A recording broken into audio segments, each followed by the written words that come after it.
you to Charlotte Sports Park in Port Charlotte, Florida, as we are 1 week away from opening day. And the two teams that will kick it off for real play a spring training game today on an Easter Sunday. Happy Easter, everybody. The Toronto Blue Jays taking on the Tampa Bay Rays from Charlotte Sports Park.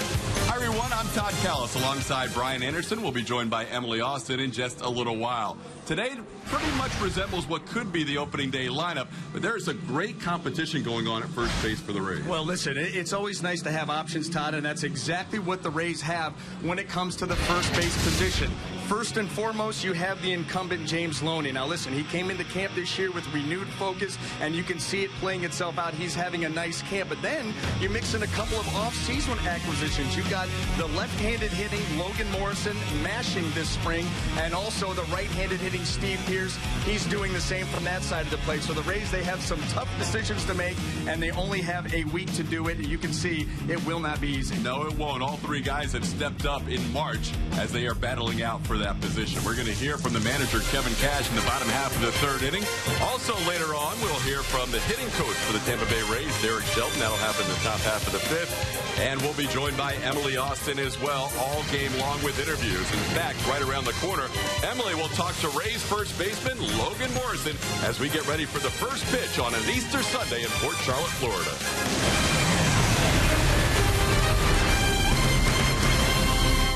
Meet the new John.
Away from the first pitch in Charlotte Sports Park between the Rays and the Jays. Time to check in with Emily Austin. Thanks, Todd. Logan Morrison, Low Mo. It's great to see you in a Rays uniform back in Florida after spending a season in Seattle. How are you fitting in with this Rays team so far? Things going good. Guys have been great. Making me feel welcome. It's a lot easier to hit and play baseball when you're relaxed, and the atmosphere that they're creating here is definitely creating that, and looking forward to getting a lot of W's this year. I'm sure you're looking forward to get back to St. Pete to Tropicana Field. Only a few more games here in spring training. How much are you looking forward to getting the season started and getting these games to actually count? Yeah, I'm over it. Playing a night game last night, playing a day game today. Ready to get it going, ready to get into 72-degree weather every day at the Trop. All right, thanks for your time. Great to have you here with the Rays. Todd, we'll send it back up to you.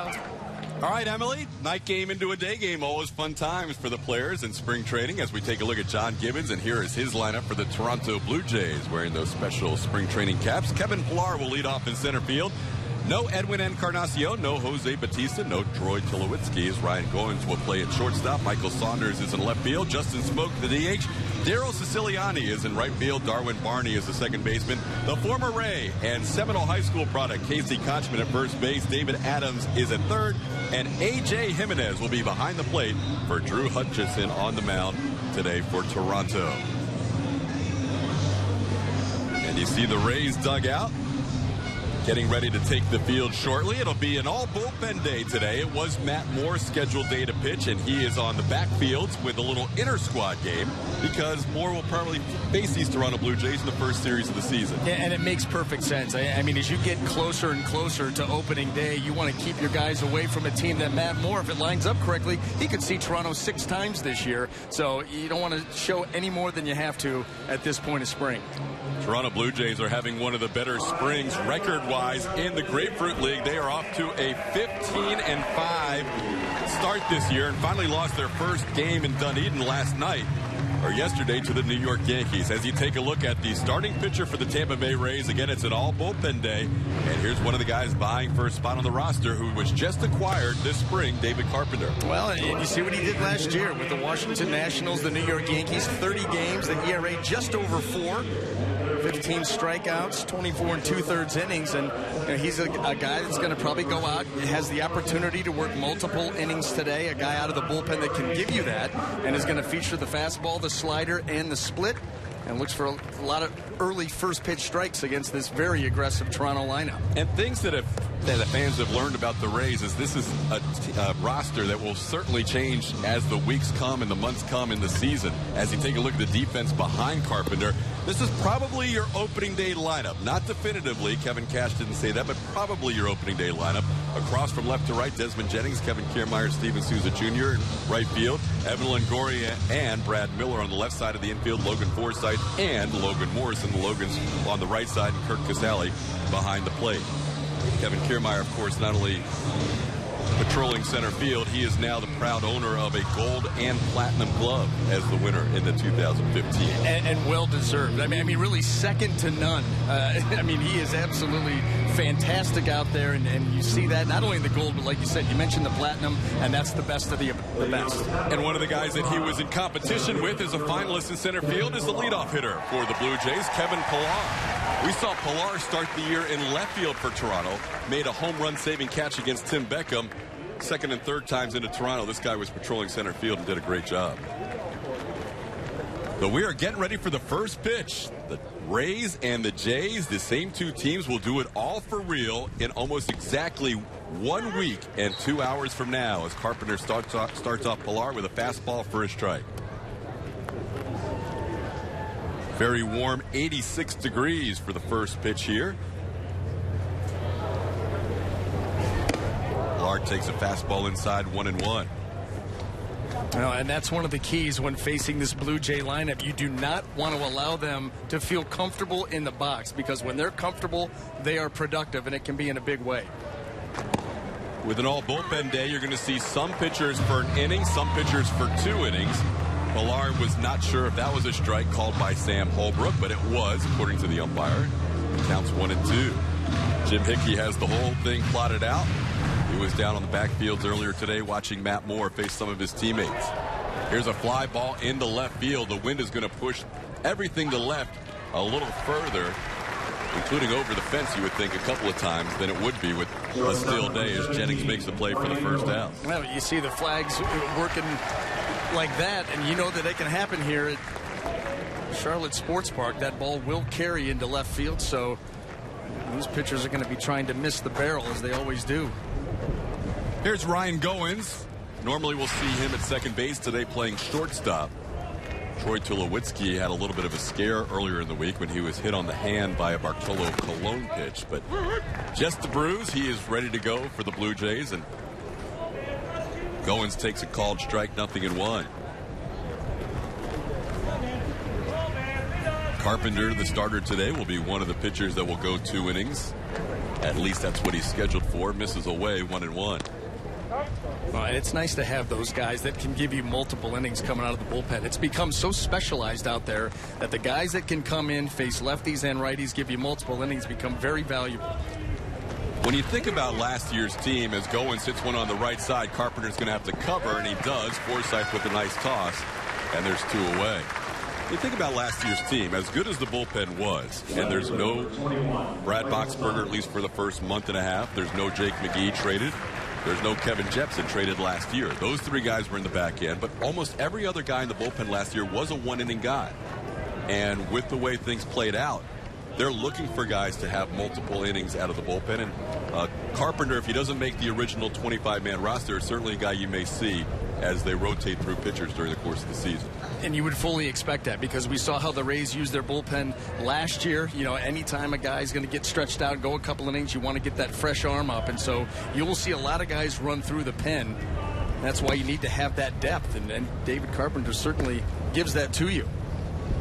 Here's Michael Saunders. He will be more than likely the opening day left fielder for the Blue Jays, left-handed hitter. The Rays have elected to employ the shift on him, and we'll probably see that opening day as well. Fastball away, it's 2-0.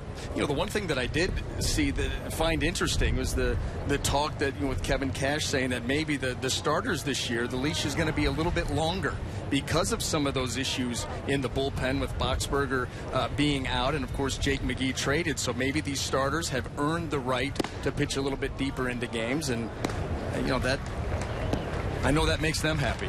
Very happy. Well, when you think about it, last year, due to injuries, with Alex Cobb and then Drew Smiley, they really were kind of patchworking the starting rotation at the beginning of the year. So the bullpen became that much more important, and we saw the bullpen utilized in the middle of games often. And it may be a little different this year. We'll see how it plays out, as there was a walk to Michael Saunders with 2 away. The first walk issued by Carpenter. And that'll bring up Justin Smoak, the designated hitter.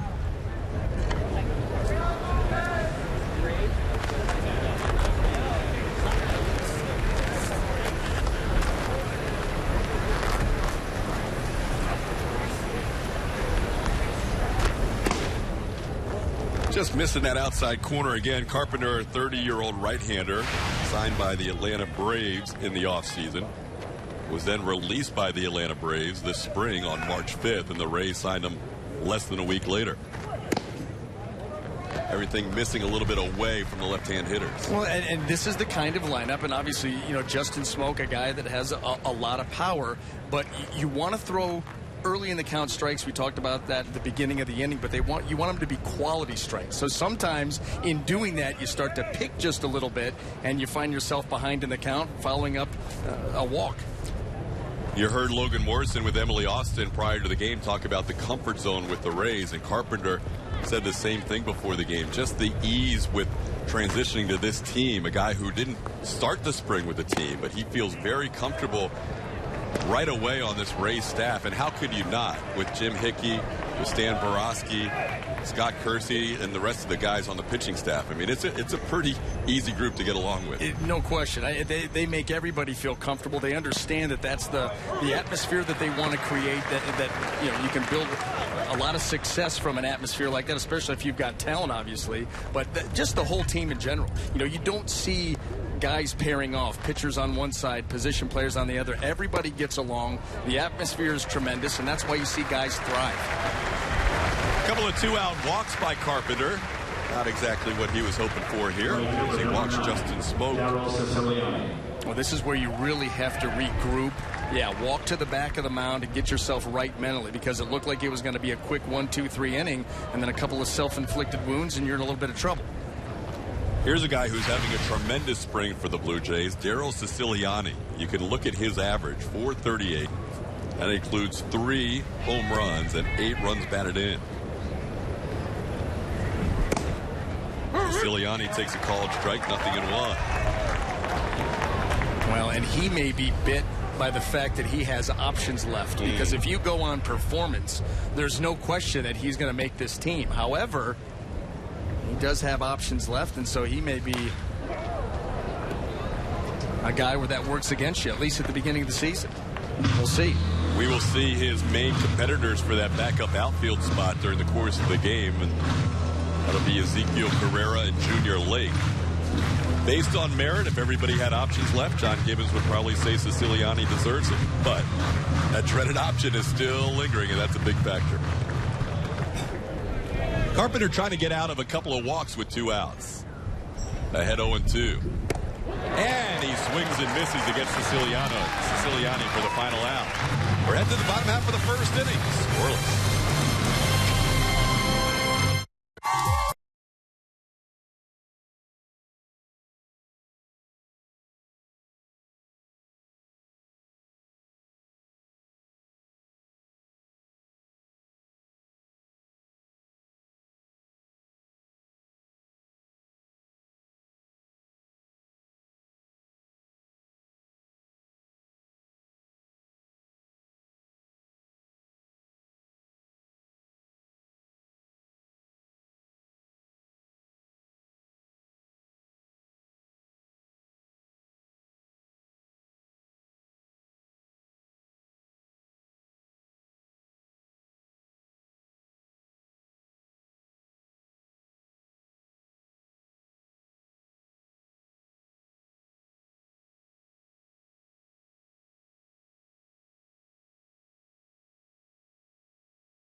Charlotte Sports Park as Rays come to bat in the bottom half of the first inning.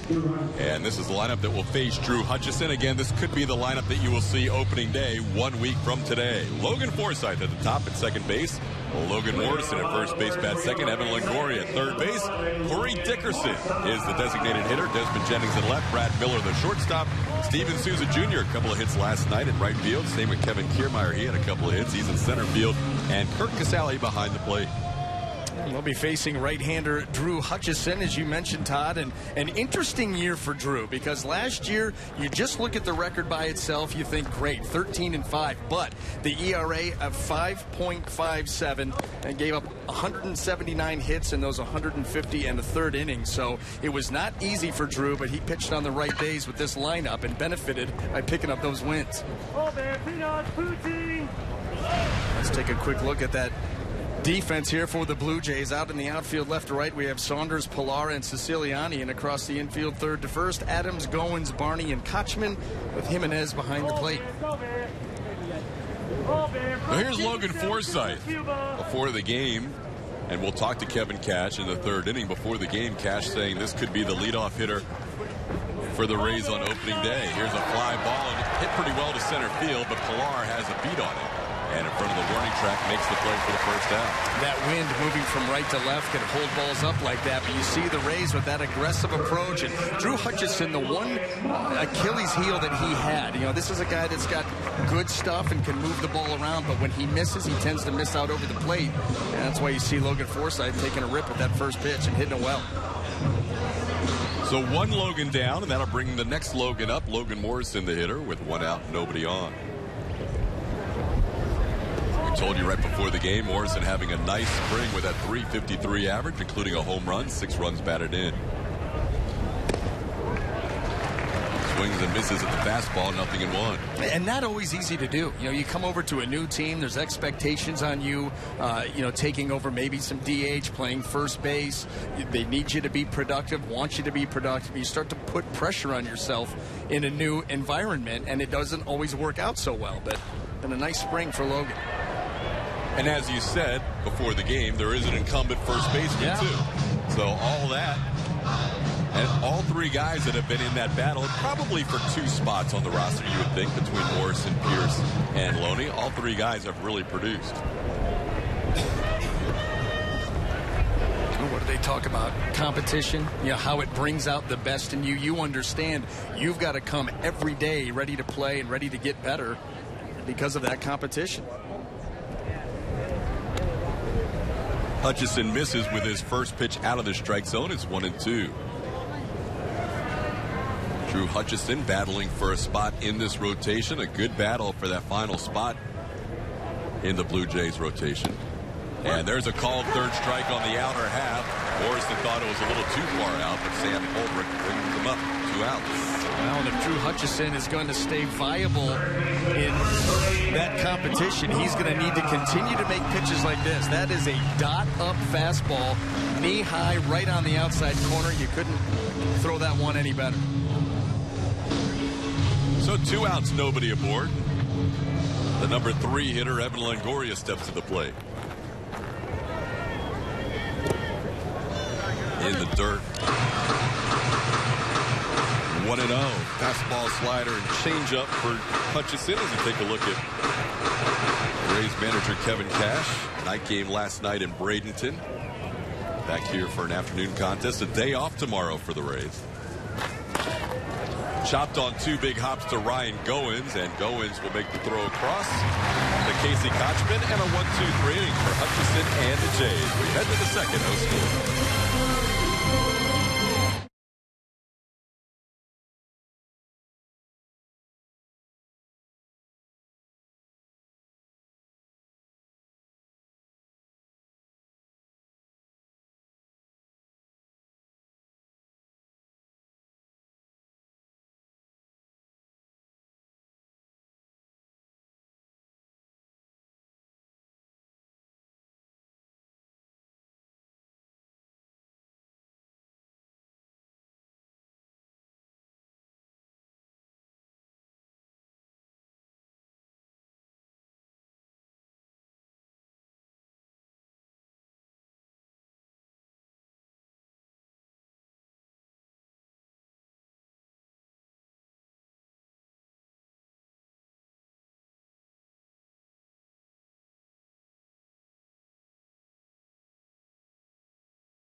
Jays and the Rays, no score. With the Rays' new Big 22 plan, you can get tickets to the biggest games, matchups, and giveaways with tickets starting at just $25 per game. Here's how. You can purchase a Chris Archer emoji t-shirt by calling 888-FAN-RAYS or visiting RaysBaseball.com today. Raise up. If you purchase your tickets now for the Big 22 plan, you will get a Chris Archer emoji t-shirt as we're underway in the second inning. Darwin Barney, second baseman for the Blue Jays, takes a pitch inside. It's 1-0 and almost gets hit with that one. It's 2-0. David Carpenter in his second inning of work, the 30-year-old. Started his career as a catcher at West Virginia University. Converted to a pitcher. And now making a rare start in his career, as he's now 3-0 on the leadoff hitter. Struggled with his command at the end of the first inning, and it looks like it's eluding him a bit here to start the second. Kind of pulling off some pitches. That ball arm side shooting in on the righties away from the lefties. Just having trouble driving it straight down and through the plate. That much better. And a nod of the head from his catcher, Kurt Casale. And sometimes when you are struggling with the arm side fastball, what you want to do is now go glove side. That forces you to reach out in front, and maybe that's how you can right the ship. That one on the inner half of the plate, fouled off, and now the count's full. And that's exactly what he's done with the last two fastballs. Gotten himself back into this count. 423 career appearances, minors and majors. 420 of those have been out of the bullpen. A little bit of unfamiliar territory for Mr. Carpenter today. Ground ball to Evan Longoria's left. And he makes the play across for the first out here in the second. And that was a great way to bounce back. Like you mentioned, the struggles in the first inning with a couple of two-out walks, falls behind 3-0, and then 3 straight quality pitches, gets himself an out. So 1 out here in the second inning, and a familiar face steps to the plate, Casey Kotchman. Former Rays first baseman and grew up in the area. Seminole Warhawk. See what he has done in his career. 10 years at the big league level. Casey takes one outside for a ball, 1-0. Kotchman had a 3-hit performance against the Phillies Friday night. Says he's just trying to find a place somewhere. This is a pretty tough team to break camp with. Especially as a hitter. I mean, when you look at the everyday healthy lineup of the Toronto Blue Jays, a tough lineup to crack, no question. They not only led the majors in runs scored, it wasn't even close. No, I mean, it was 128 was the next closest. Almost a run a game. Almost a run a game. 200, almost 250 runs more than the Rays scored. That's a lot. That is a lot.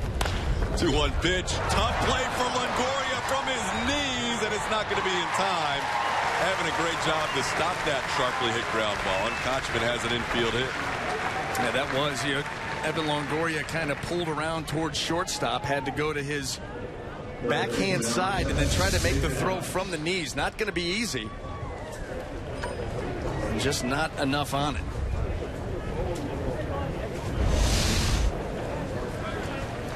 So first hit of the game for either side belongs to Casey Kotchman. And here's David Adams, another guy having a very impressive spring for Toronto.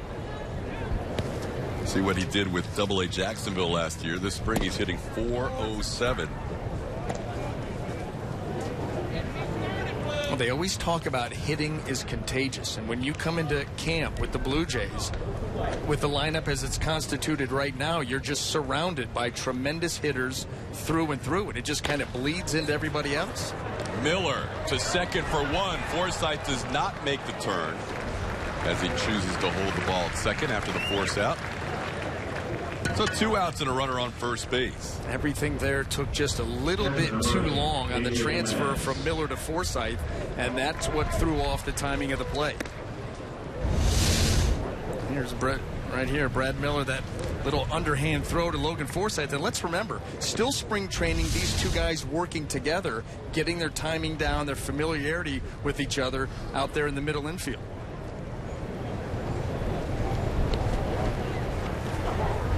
A.J. Jimenez, the catcher, takes a called strike, 0-1. A couple things to remember on double play ground balls or even force outs in the case of that last play, is there are a couple of rules that have been tweaked. Sliding rules going into second base, and also the neighborhood play is now reviewable. So second baseman, shortstop are really going to have to hang in there on the bag. No more just grazing your foot across the top and thinking you can get away with it. I'm not sure if that part's going to stay in there forever, because that could really pose some danger to the middle infielders. And that's what my thought was. I thought all of the, you think about the collision rule at home plate. They're trying to make the game safer. The same thing with the slide rule. But then you take away the neighborhood play and you force that second baseman on a play like that to hang in there, make sure he's hanging on that bag, and maybe runs the risk of getting, knocked out into left field. Guy comes in hard with a straight slide into the bag and really flips you. Those plays could get dangerous, because those middle infielders, when moving around second base, they like to get in and get out. I mean, it's quick. Popped in the air. Who wants it? Logan Forsythe makes the initial call, and he stays with it for the final out. So a solid 2 innings for David Carpenter. We head to the bottom half of the second inning scoreless. The human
top half of the inning, we're talking about some of the rule changes involved with the double play, and this is a large reason for it in the playoffs last year. Well, and anytime you have this many eyes on a play like that, where Chase Utley went in late, and boy, did he do some damage with that slide right there, and that absolutely is what got this whole talk going and got these changes put in as far as the rules go concerning the sliding, and then, of course, the neighborhood play falls into that. But like we were talking last half inning, I mean, on the neighborhood play, you're going to get guys that hang on that bag an extra beat to make sure that they're doing it properly, and that runs the risk on a close play of a guy getting flipped pretty good.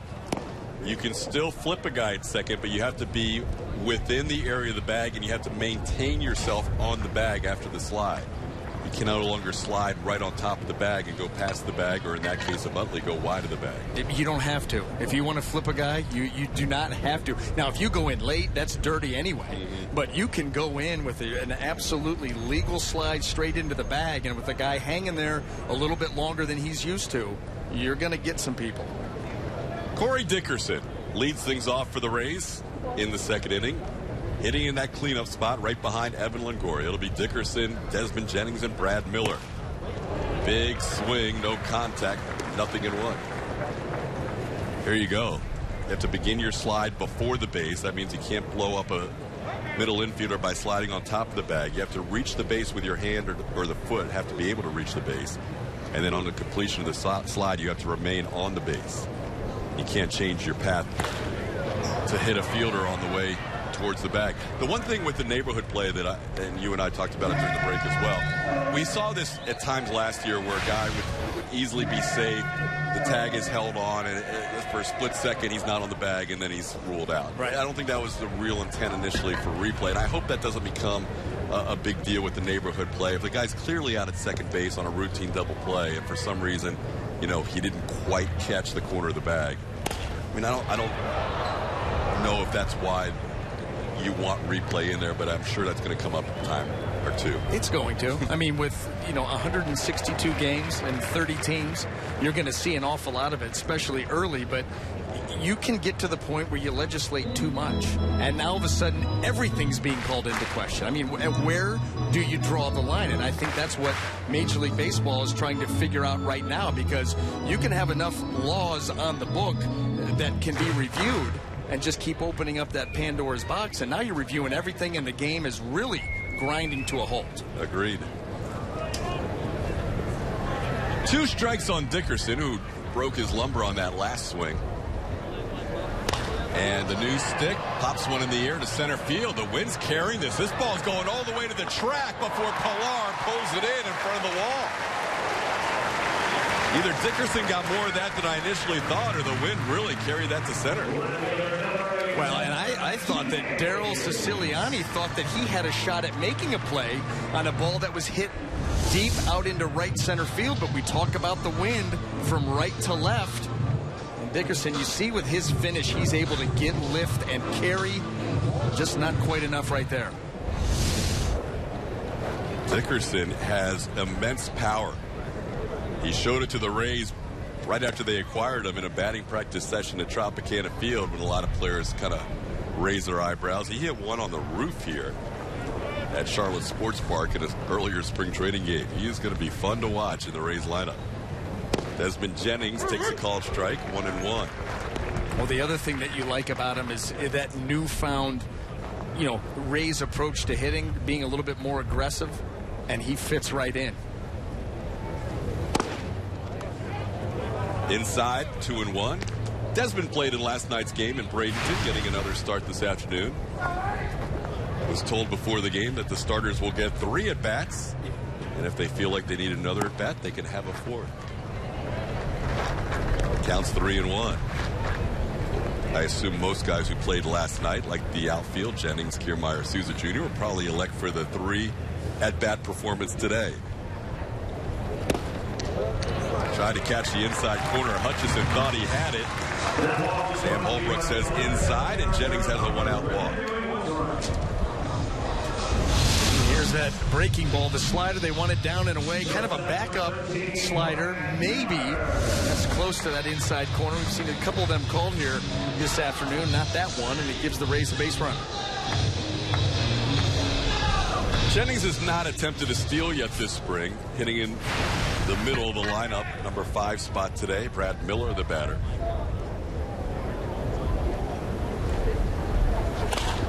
In the air to left, Michael Saunders is there for the second out.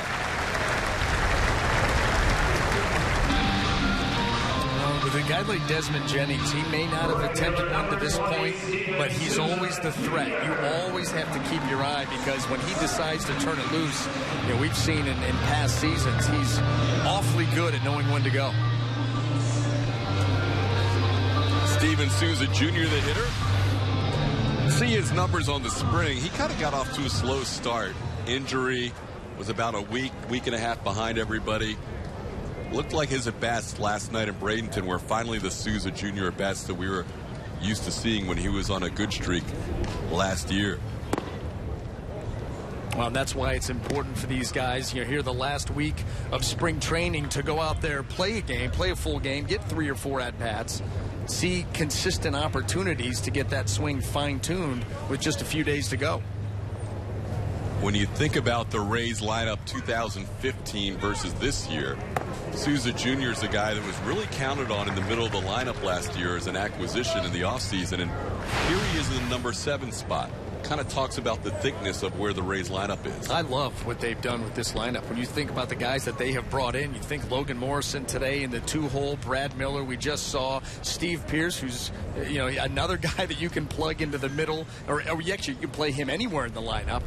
But quality and production, and that has allowed the Rays to move some other guys to different spots. Souza Jr. down in the 7th spot, maybe a little bit less pressure, maybe a little bit more production. Souza has a home run, a grand slam this spring. That was one thing that Joe Madden used to always talk about. You can always tell how good a lineup is by looking at who the number 7 hitter is in the lineup. And this year, the number 7 hitter, Steven Souza Jr., has the potential to really do some damage down there. They checked Jennings at first. Looked like he might have been leaning a bit. Spring training, got to work on the jumps and maybe a potential stolen base attempt. And he absolutely was leaning.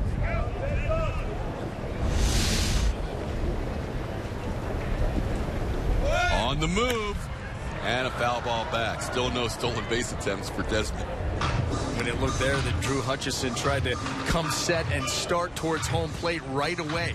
And that's what right-handers will do with a base steal over at first base. You will change your time to the plate. You'll change your looks. You don't have that benefit of a lefty being able to face the base runner, so you've got to get creative.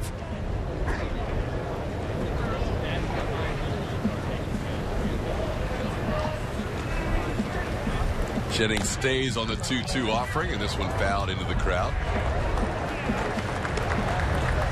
Drew Hutchison, 25-year-old, out of Lakeland, Florida, went to Lakeland High School, same high school as Steve Pierce and Chris Sale, amongst others. A little Easter bonnet on this Sunday afternoon. It's good to see the Easter Bunny out here on the field before the game. It was. Talking to Chris Archer, of course. Of course. Souza calls time before the delivery by Hutchison.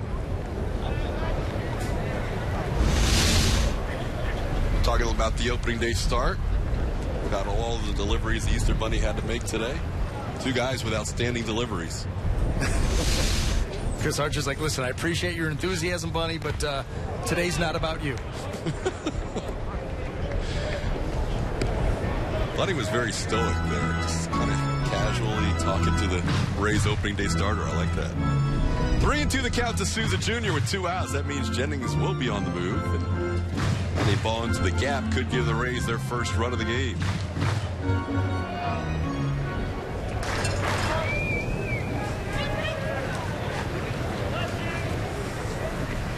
Looks engaged today, Chico. Mm-hmm. It's always a quality that we enjoy. There's a walk to Souza. So after he got that down in the count, he was able to work it back to a walk.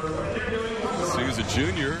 and Desmond Jennings on first and second via walks. And you know, you start to think about Souza Jr. putting together those quality at-bats you talked about in last night's game, and all of a sudden, fall down in the count, continue to work, see pitches, and work yourself towards first base. The quality continues to be there, and hopefully that feeds itself right into the season. Speaking of production at the bottom of the lineup, here's another guy who could really do some damage if he gets on the bases at the bottom of the lineup, Kevin Kiermaier. He shoots a rocket towards short, and Ryan Goins snags it in the air for the final out of the inning. Hardest hit ball of the inning results in an out. Scoreless to the third.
All scoreless between the Jays and the Rays. Always a pitcher's great friend is defense, and none better than the center fielder. One of the best defenders and the best defender in the game. You can see right here, robbing a home run in Arlington against the Rangers, up and over the fence. And how about this one here? This is Manny Machado to lead off the ball game, and that was the signature catch. That's what leads to platinum right there. Forget gold, platinum, and how about Chris Archer's reaction? That is a man who truly cannot believe what he just saw. Kevin Kiermaier, always entertaining to watch. It was fun from the outfield perspective last night in Bradenton watching him, because now I realize why he likes to style a lot of plays up, because he's just full of energy out there, and he doesn't get to play much. You know, outfielders just kind of sit there for a couple of minutes. That's right. That's right. And he is going to, get his money's worth. And you're right. He's full of energy, and boy, can he run. You'll see him after the first or second out. He'll shoot a little gun over to Souza to tell him how many outs there are. Those guys have a lot of fun together. As Ryan Webb is the new pitcher for the Rays. 30-year-old who last year pitched with the Cleveland Indians. Ryan Webb is trying to make the team here as one of the relievers, and delivers the 0-1 pitch that's off the glove of Evan Longoria. Pilar hit it well, but it was right at the Rays' third baseman. Well, that's what Ryan Webb will give the Rays coming out of that bullpen. A lot of ground balls. This one happened to be scalded by Kevin Pilar. This ball not quite getting as far down as Ryan Webb would have liked. And that ball hit hard and off the glove of Evan Longoria. Ruled an error on the Rays' third baseman. So Pilar, a leadoff runner for the Jays.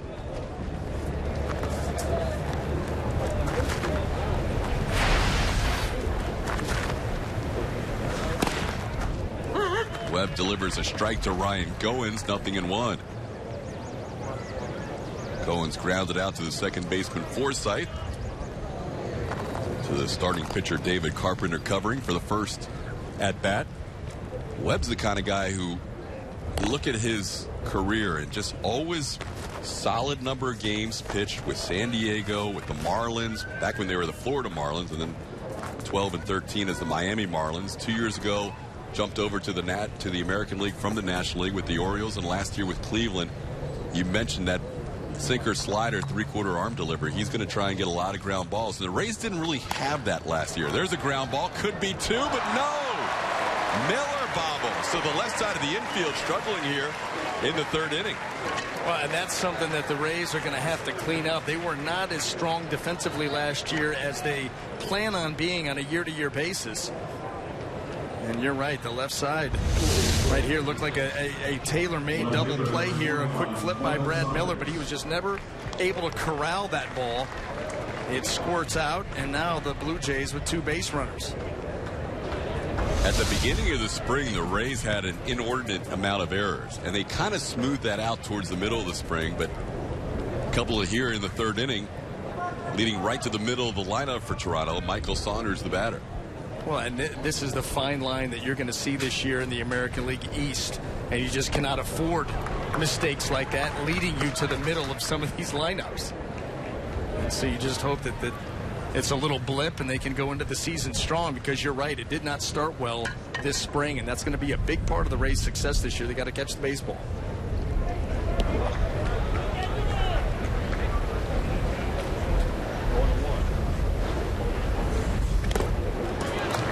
Nothing in two to Saunders.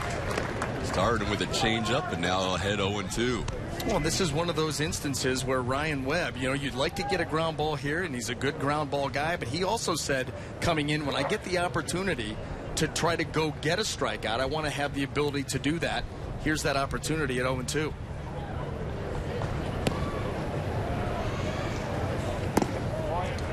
You mentioned when Carpenter was on the mound, the importance of guys that can go more than an inning. Webb last year, 17 of his 40 appearances, went more than an inning. A couple of innings 6 times, and went 3 innings a couple of times. And when you're a pitch to contact guy, when you get a lot of ground balls, that's exactly what you can do, and that's the dynamic that he affords this Rays bullpen. Like you had mentioned, something they haven't really had, a true sinker baller coming out of the pen.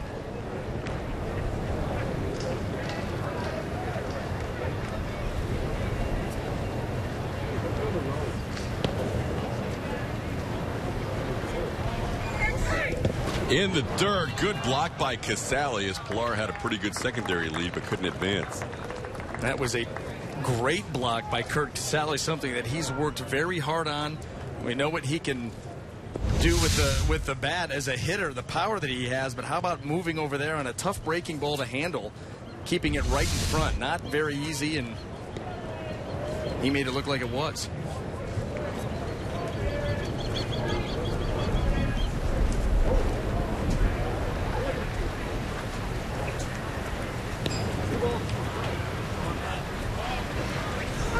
Swing and a miss, and there is that strikeout that Webb was looking for. 2 on, nobody out. And the right-hander out of Clearwater Central Catholic picks up his first K. Boy, a tremendous off-speed pitch here, 85 miles an hour, down and away.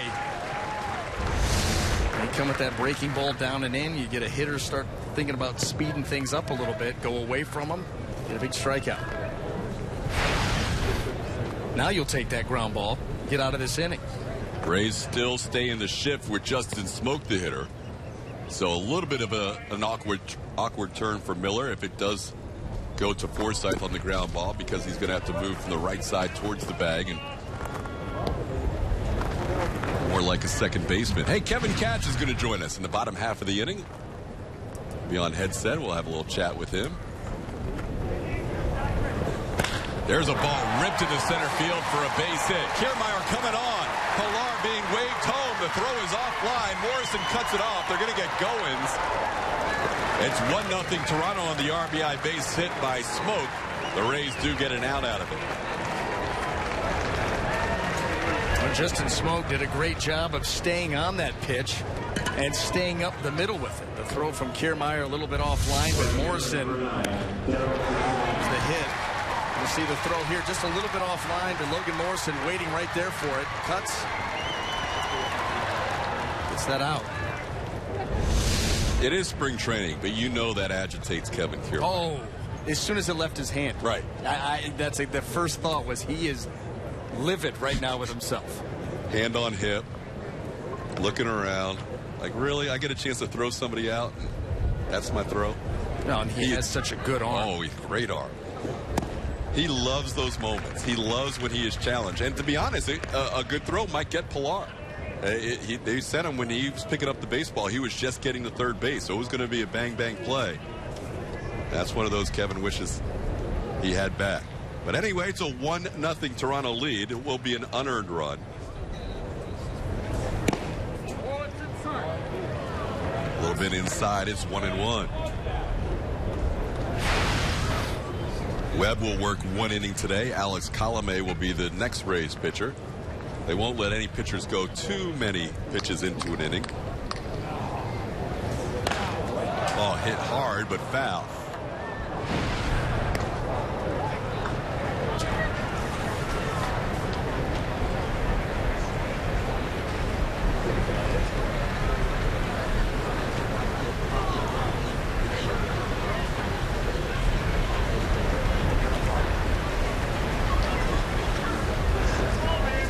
Daryl Siciliani, the batter, with 1 on and 2 outs. Justin Smoke with the RBI single to give Toronto a 1-0 lead. In the dirt, Casale again with a nice block. Boy, every little block like that matters. Keeps a runner out of scoring position.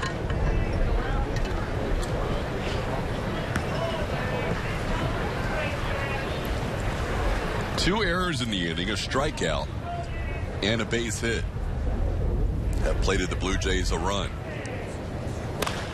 On the ground, Morrison backhands and steps on the bag for the final out. We will hear from Kevin Cash in the bottom half of the third inning. It is 1-0 Blue Jays.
Toronto scoring an unearned run in the top half of the inning. We're joined by the Rays manager in his second season with the Tampa Bay Rays, Kevin Cash. Kevin, thanks for the time. And we saw the defense early in the spring struggle, and then it seemed to smooth its way out in the middle, and then a couple of errors there in that inning. That's a little unfortunate for Ryan Webb. Yeah, he threw the ball well. It's a little glitch right there, but we're not too concerned about it. The guys have done a nice job after we got through that first week. It certainly seemed like Tom Foley and the group have really kind of put it together and made some nice plays. Pilar hit that ball, smoked it to Longo, and then Brad Miller just looked like trying to be a tick too quick on that double play, trying to get that ball turned for Webber. Kevin, 1 week from today, opening day against these same Toronto Blue Jays. Is this close, or maybe is this the opening day lineup we will see? I think it's fair to say it's close. I don't think we're ready to commit yet what exactly we're doing as far as the opening day lineup, but this is a close one. It's as close as it's been all spring. Hey, Kevin, his second year, obviously, with the team, the staff, the players, the facilities. The familiarity allow you to get things to be better at getting things done as opposed to getting acclimated this spring? Yes, without a doubt. I think we came in, we've had a much better spring. Not that last spring was bad, but, you know, everything was new last spring, obviously for me and for a lot of the players. So this year, it's been a little bit more comfort. We knew what we wanted to accomplish, what we needed to get better at coming in from last year. And to the guys' credit, they've been tremendous. Their work ethic and their intensity level has just been outstanding. Kirk Casale leads off the inning against Drew Hutchison and grounds one to shortstop. Ryan Goins makes the play for the first out, which takes us to the top of the lineup. And Kevin, Logan Forsythe's at the top of the lineup today. What do you like with Logan at the top? You know what?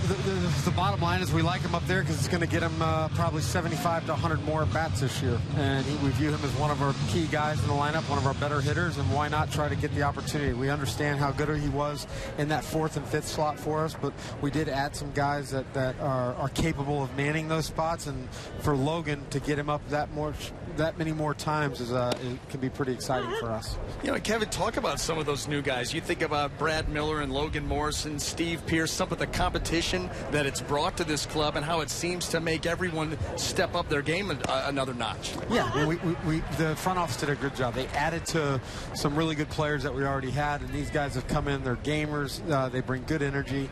And you know, they've performed well. I mean, Logan Morrison is a personality in the clubhouse that we haven't had. We didn't have last year.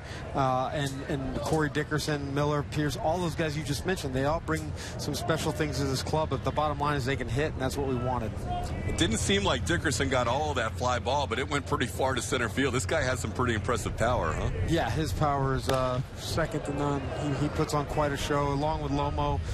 We got a lot of guys. We're going to lose a lot of baseballs this year in batting practice. I know that's not the goal, but hopefully that transition to some more home runs, 3-run homers during the season. Hey, Kevin, let's transition here from the offense to the pitching staff. You obviously know that the starting rotation looks intact, looks ready to go for the regular season. But the bullpen, with Brad Boxberger going down, how do you work your way around that? Well, we're going to need some guys to step up a little bit. You know, we had injuries in the starting rotation last year, and to their credit, Nate Carnes, Erasmo Ramirez, Alex Colome, those guys stepped up for us.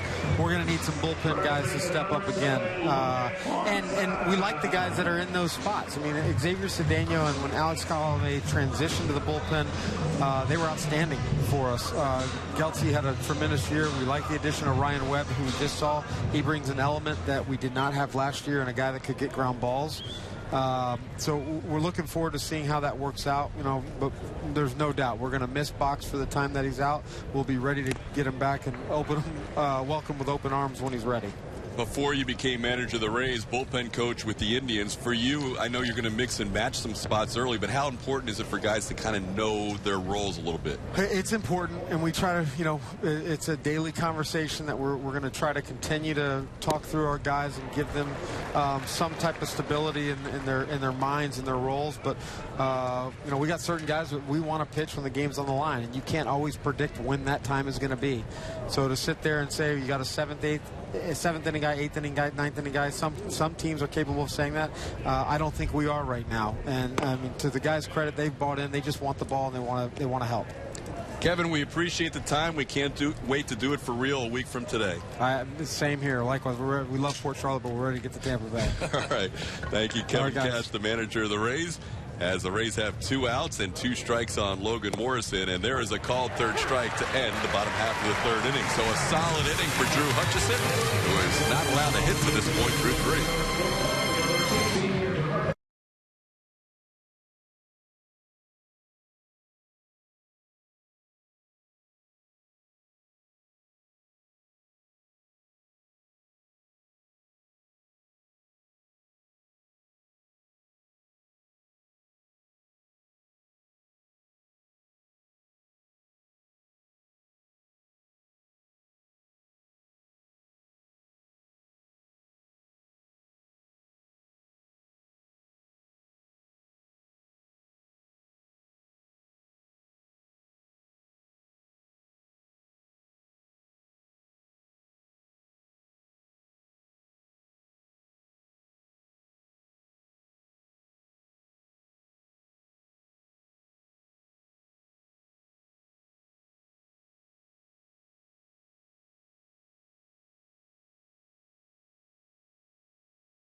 In Port Charlotte as the Blue Jays lead the Rays 1-0. I'm with Clearwater native Ryan Webb, just got off the mound. How does it feel to be playing so close to home now? Once we get back to St. Pete, it'll be a little bit closer to Clearwater. It's really a dream come true. I mean, to be able to be close home where my family's still at, playing for the team I grew up rooting for, I couldn't ask for much more. Did you go to a lot of Rays games growing up at the Trop? As many as we could go to. You know, it was a good experience as a kid once baseball finally came to the Tampa Bay area, and, you know, being a big fan of baseball, being able to go to the games, start going in '98, and been a fan since. I know it's early, but what have you learned from pitching coach Jim Hickey? It's 10th year here with the Rays, and just that staff that has such a good reputation. You know, it's easy to see why they've been successful with their pitchers for so long. I've heard a lot of great things coming in here, and I'm just excited for the opportunity to get to work with them already. You know, just taking spring training, taking the chance to get my stuff sharp, and they've helped out a lot. So. A week away. Are you ready to get this thing started and these games start counting? Yeah, I think we're ready to go. You know, a few more games here, lock it in, get ready for the season to start. We're excited. All right, great to have you in a Rays uniform. Thank you so much for your time, sir. Guys, we'll send it back up to you. All right, Emily, Ryan trying to become the first Rays player in team history, born in Clearwater. His dad, Hank, was a pitcher at the big league level as well, and still very active in the area with Clearwater for Youth, as Alex Colomé will take over for the Rays here in the 4th inning. And watching him move from the rotation to the bullpen last year was one of the exciting moments of 2015. Smooth.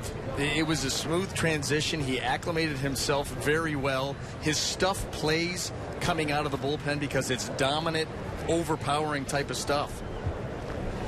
When the Rays were in Cuba for that recent trip, and they were down there Sunday, Monday, and Tuesday of last week, the 3 most popular Rays players in the Cohiba Cigar Factory tour were not necessarily in order for bronze and silver. It was like Ryan Webb was right in there because he's 6'6". They love the tall guys. Nick Franklin got a lot of attention, but easily the most popular Rays player, as Colomé picks up a strikeout, is Alex Colomé. I mean, they absolutely love Colomé. Having never seen him pitch before, they would even love more what he did last year. Well, and look what he did the last 28 appearances. That record very good, but the ERA just a tad above 2. You know, listen, he forces hitters to respect the overpowering fastball, and then all of a sudden comes in with the off speed, whether it be the slider, the changeup. Got a lot of different ways to get you out. Here's a ball ripped to left field. Jennings coming on and making a diving catch. Desmond Jennings robs Casey Kochman. Second out here in the 4th. Boy, you could stand to see a lot of that during the regular season. Desmond Jennings, who has been nicked up and injured the last couple of years, didn't see a whole lot of him in 2015. Gets a nice jump on this line drive the other way that's moving away from him. And a perfectly timed dive and roll. What a play. You're right about that. Sometimes you forget, because we haven't seen him out there on a regular basis, how solid this outfield can be with Desmond in left. Boy, think about the ground that can be covered. I mean, even with Souza Jr., who can run, we've seen him get on his horse. So you go from right all the way to left. I mean, get the ball with any little bit of air underneath it, and these guys are going to run it down.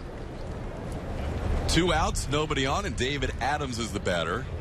Colomé ahead, 0-1.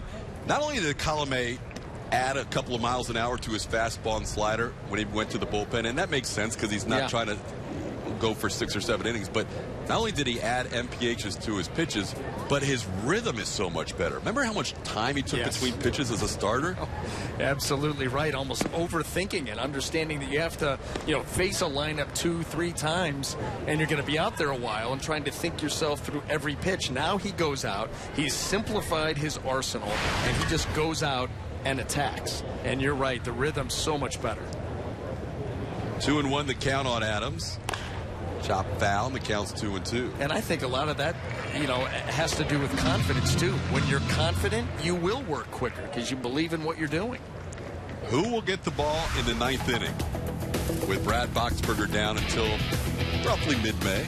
Well, I think, it's going to depend on when the tough spot is in the game. But you can see Danny Farquhar, of course, has experience. He's got 18 saves. Xavier Cedeno, another guy who simplified his approach and his arsenal. Very effective. Colomé has the closer type of stuff. You may see all 3 of those guys get saves. Absolutely. More than likely you will. Great 1-2-3 inning for Alex Colomé, aided by an outstanding play by Desmond Jennings. The sun can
half of the 4th inning.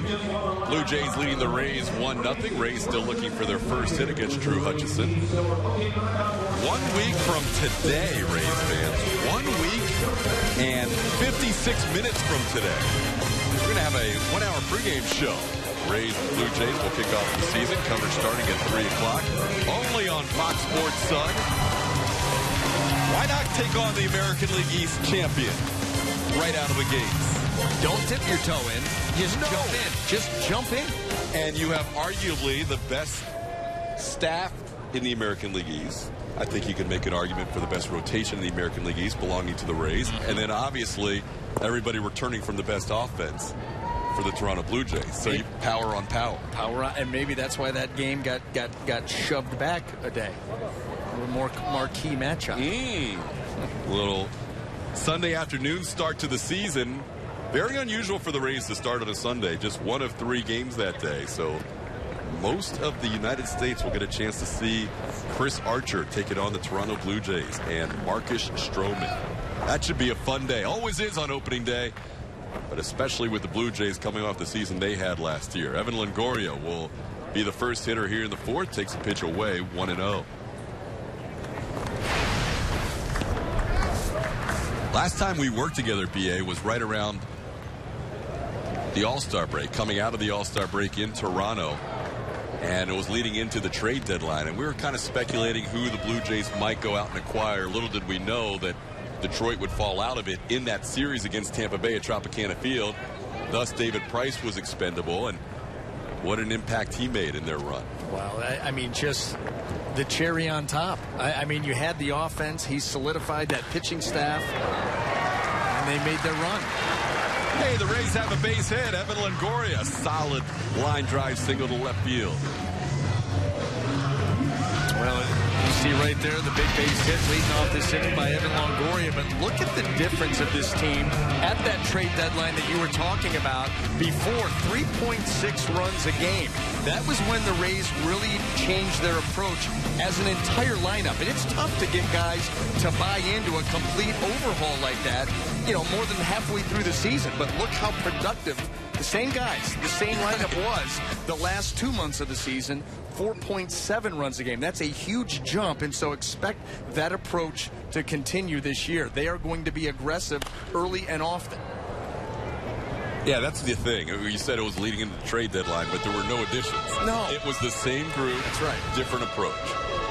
And we will talk with the hitting coach, Derek Shelton, in the next inning. He'll join us at the top of the 5th. Glad we could talk to him after a base hit. That would have been a little awkward.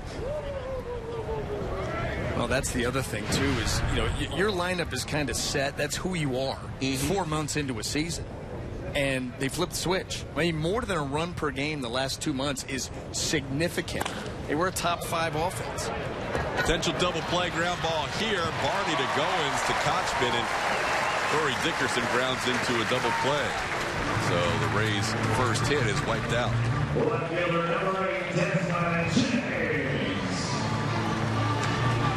Hutchison's done a nice job so far. A couple of walks in the second inning. But he's been around the plate other than that inning. Struck out a couple. And then rolls up a double play ground ball after a leadoff base hit. You know, here's a guy, as you take a look at Desmond Jennings. Hutchison's a guy. You mentioned how the numbers last year don't really add up. The win-loss record and the ERA. You don't usually see a guy with a 5.5 and a 13-5 record. But he's battling for a 5th spot. And right now, he's maybe not the lead candidate. No, you start to think, I mean, it was Drew Hutchison, Jesse Chavez, and then you had Aaron Sanchez and Gavin Floyd. Right. And Gavin Floyd has burst onto the scene, having a tremendous camp. And there's a lot of, you know, thought that maybe Gavin Floyd, Aaron Sanchez are your 2 finalists right now. But Drew Hutchison throwing the ball well here today. Ground ball to Ryan Goins ends the inning off the bat of Desmond Jennings. We'll hear from Derek Shelton right around the corner. If you're bored,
Jays scoring a run in the 3rd. We're joined now by the Rays hitting coach Derek Shelton. Thanks for the time, Derek. What's up, guys? Hey, other than maybe knocking Jim Hickey out of a poker game, I don't think I've seen you more excited than coming in this spring with this lineup.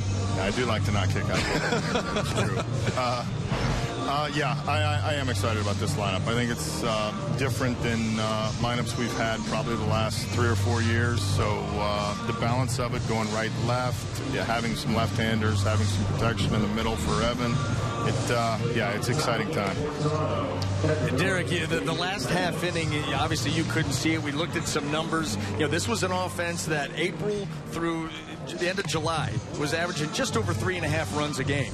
And the last 2 months of the season, a little bit of a change in approach, a little bit more aggressive lineup. Same guys averaging just under 5 runs a game. Talk about that approach and you know, your thoughts going forward this year, having that all season long. Well, I think, you know, you alluded to it. I think the biggest part is the players bought into it. It was something that, you know, we had talked about with our front office, and Kevin and Nelly and I had talked about, and we took it to the players, and they really did a good job buying in. So, you know, that's 100% completely on them.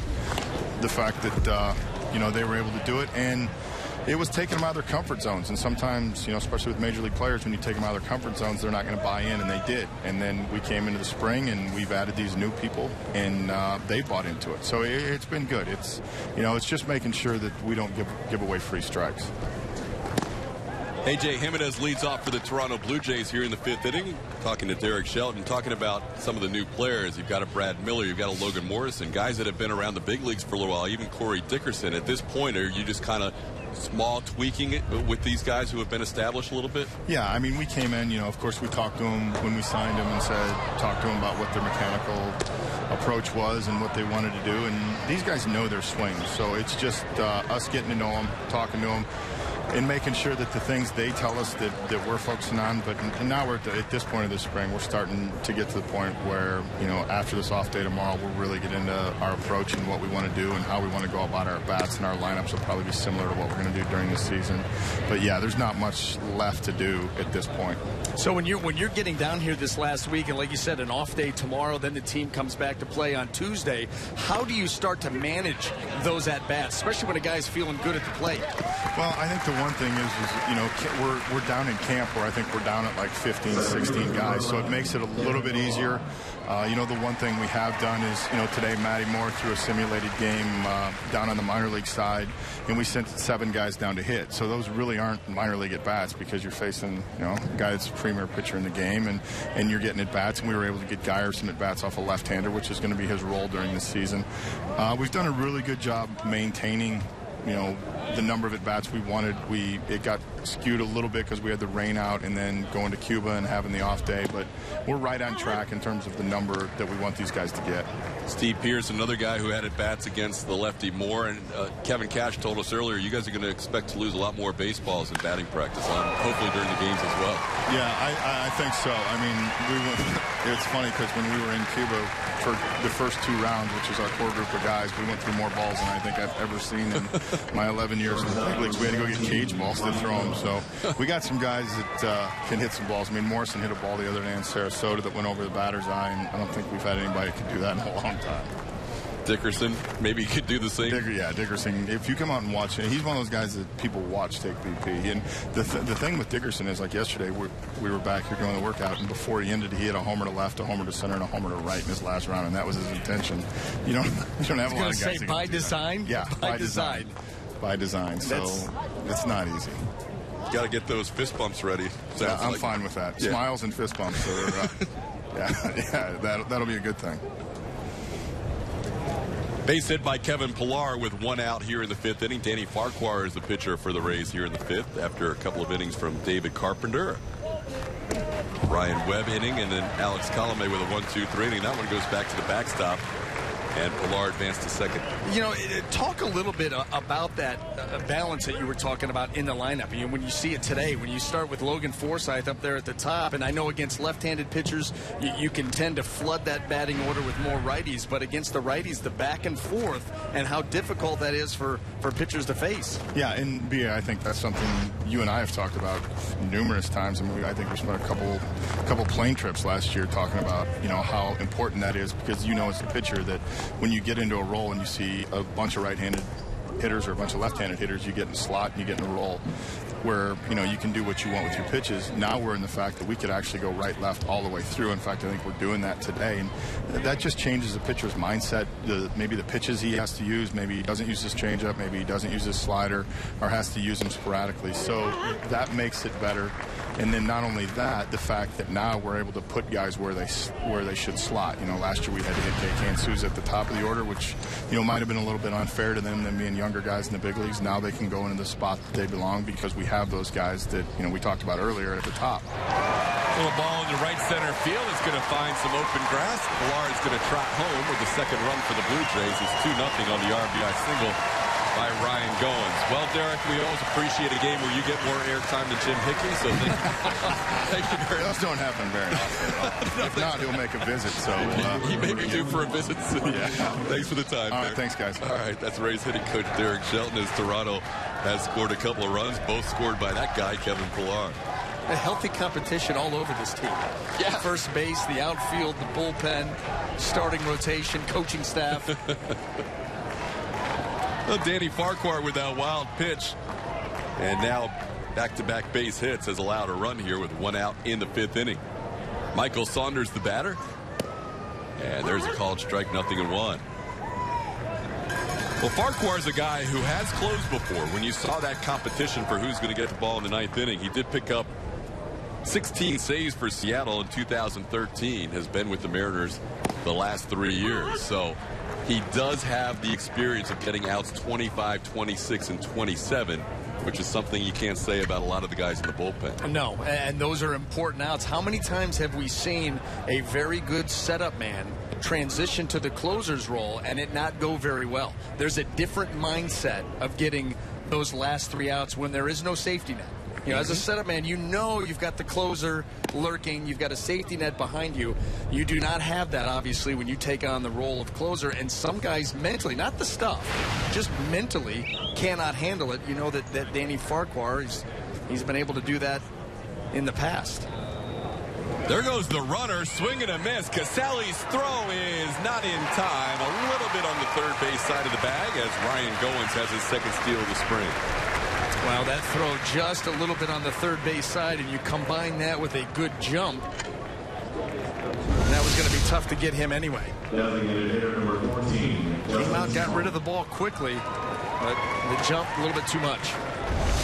Saunders a strikeout victim with the stolen base, so first strikeout for Farquhar, 2 outs in the inning. Justice Smoke will bat with Goins in scoring position. And this ball will get away. A late start by Goins. He's still going to get the third. I don't think he picked up that baseball. It works out for him either way. Second wild pitch of the inning for Farquhar. Now this is a breaking ball that Danny just yanks down and in. And way down and in. In fact, you wonder if Ryan Goins thought maybe that ball hit Justin Smoke.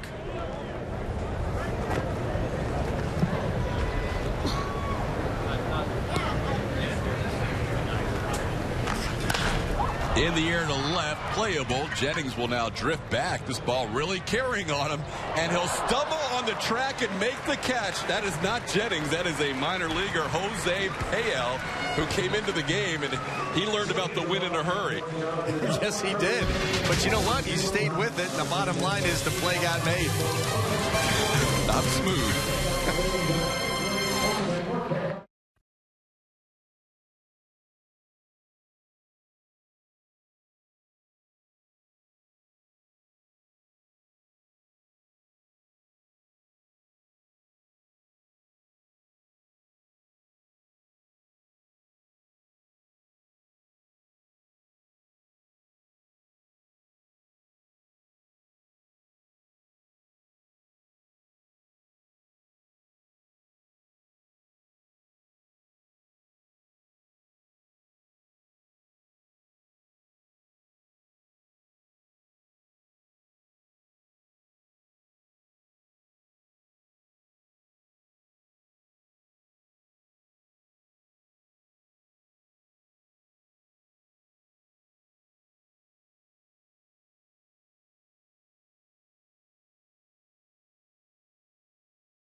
Jose Payel making that final put out in a little bit unusual fashion. Rays baseball back for 2016, and single game tickets are now on sale. Don't miss your chance to be a part of the Rays 11 straight sellout for opening day. Visit RaysBaseball.com, or you can call 888-FAN-RAYS.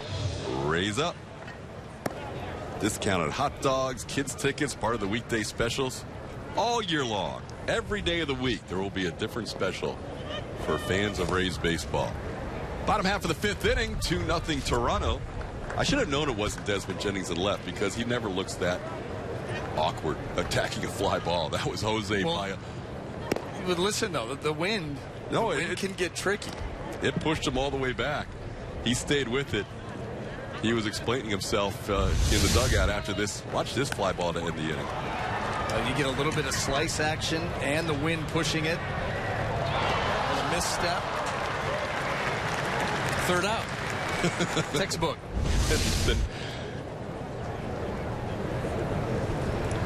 Getting a chance to play with the big leaguers, and he'll get an at-bat here. The next few innings, Jennings made the last out of the fourth. We thought each guy was going to get 3 ABs, but obviously Desmond elected for, after the night game where he got 3 at-bats in Bradenton, he had a walk and a ground out, and his day is over. So here we have Brad Miller leading off the bottom half of the 5th inning for the Rays. 2-0.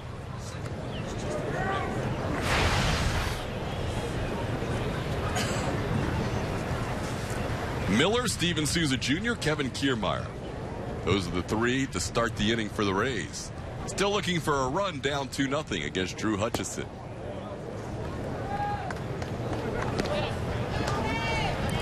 You know, Hutchison last year when he started had 2 runs or less in only one of his starts. 28 starts, 2 runs of support or less in one of them. Well, here's the thing. You've seen his final numbers in run support average. Oh, yeah. 7.90. Now, he didn't throw enough innings to qualify, but he could have actually thrown. Just foul off the bat of Miller. He could have actually thrown another 20-plus innings and the offense not score him one more run, and he still would have led all of Major League Baseball in run support average. That's why you see 13-5 with a 5.57. That's crazy. I mean, his numbers would astound anybody who's on the Rays staff. Just the one out of 28 with 0, 1, or 2 runs of support, and 19, listen to this, 19 out of 28, 6 runs or more. 19 of your 28 starts, you're getting 6+. I mean, that's a nice way to live. How do you lose 5 games? He was 4th in the American League in win percentage with that run support. And again, battling for that 5th spot in the Blue Jays rotation. It's going to be tough, though. Aaron Sanchez, you mentioned Gavin Floyd. He's probably going to make the team in some role. Aaron Sanchez is having a lights-out spring. He's probably the lead candidate for that 5th spot. Hutchison may find himself, at the beginning of the year at least, in the minor leagues. Well, some interesting decisions. You know, you think about the Blue Jays, a playoff team from a year ago, and that offense, but both they have to make some decisions on the pitching staff, and it starts with the 5th starter in that rotation. You talked about Aaron Sanchez. Ooh, the throw from Jimenez hits Hutchison in the back of the head. Brad Miller gets a stolen base, and he will go to third. Hutchison was crouched on the mound, and the throw to second hit him in the back of the head. I don't think I've seen that before. No, and you just hope he's moving around well, but that was a catcher letting one fly from close range. My goodness.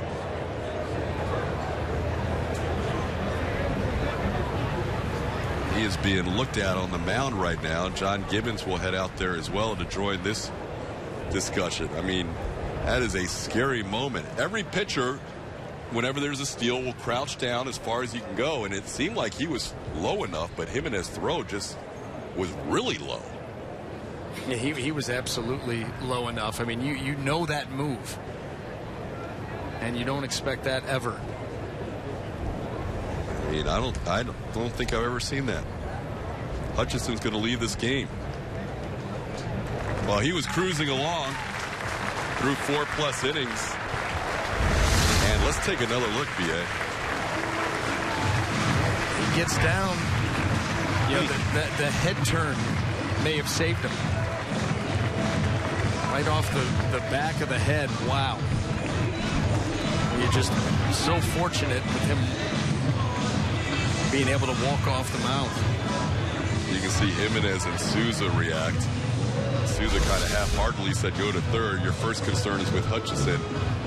Anytime now with the concussion protocol, and especially in spring training, any issue you're going to have there, you're going to be very cautious with. So Hutchison out of the game. Back with more after this. What?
Hutchison, the Lakeland product, looks like he is okay. Just precautionary reasons. The Blue Jays taking him out of the game, and one of the more unusual injuries you'll see as he is hit by a throw from his catcher A.J. Jimenez on a steal. But while he was in there, he was very good. Yeah, I mean, just a couple of blips in that second inning with a couple of walks. But other than that, he did a nice job of spotting his fastball around the zone here, using his defense. A little help there, 4-6-3 double play. And then this was the play, Todd, you were just talking about. Jimenez yanks that throw down and right off the back of the head. This is a good sign here, though. I mean, I'm sure they will laugh about it later, but how bad does A.J. Jimenez feel right now? I mean, that's a terrible feeling to take your pitcher who is going so well out of a game on a throw to second base. A guy that's battling for a spot on the opening day roster. Yeah, no, there's no doubt that he feels awful. Have you ever had a throw come close to you as a pitcher? Do you remember one? I mean, come close, yeah. But you could hear it almost? I mean, well, listen, if a guy's got a good arm, they don't have to be that close, you can still hear it. Right. But nothing like that. I don't know if I've ever seen anything like that. Oh, that was highly unusual, and you can see Jimenez and Souza's reaction after the throw. Miller with a stolen base, and then the error to Jimenez, and the Rays have a runner on third base with nobody out. And the new pitcher for Toronto will be the right-hander Steve Delabar. See what Delabar did last year. 2-0 mark in 31 games with Toronto. Well, you can see the strikeout to walk ratio. That's something that he would like to improve, because you love the strikeout an inning or just over, but not 14 walks. And that's what kind of leads to that 5.22 earned run average. And he right now is in a competition for a spot in that Blue Jay bullpen. Now, the Blue Jay bullpen is probably the one area which has the most competition and the most spots up for grabs right now as John Gibbons works into his final week of spring training. Continue to look at Drew Hutchison on the bench. And this is your long outing. If you're a starting pitcher, your second to last start going into the season is your long out. Next start for Chris Archer on Tuesday will be harnessed back a little bit as he gets ready for his start on Sunday. Today, Matt Moore went 7 innings, 105 pitches. You heard Derek Shelton talk about it, facing his teammates, guys like Steve Pearce and Brandon Guyer and Mikey Matuk and Tim Beckham and others. A lot of right-hand hitters in that lineup. And he went 7 innings. So you would think Hutchison was in line for 7 innings and cruising along, and he ends up going 4 innings plus 1 batter into the 5th. That kind of freak occurrence on the diamond takes him out of the game. It does, and it's not even just the innings pitched. I mean, he was so efficient that the pitch count was not very high. You know, you want to get yourself stretched out with innings and pitches.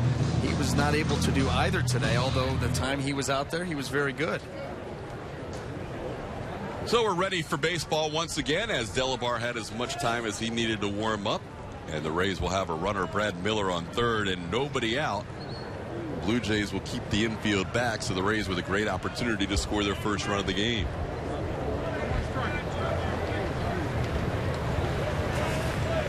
Of the guys in the lineup today, Steven Souza Jr. and Desmond Jennings with the most RBIs with 7 apiece. Jennings out of the game. Souza Jr. with a chance for his 8th RBI this spring. Up high with a fastball, 1-0. Excuse me, 1-1. He inherited an 0-1 count. Did Steve Delabar.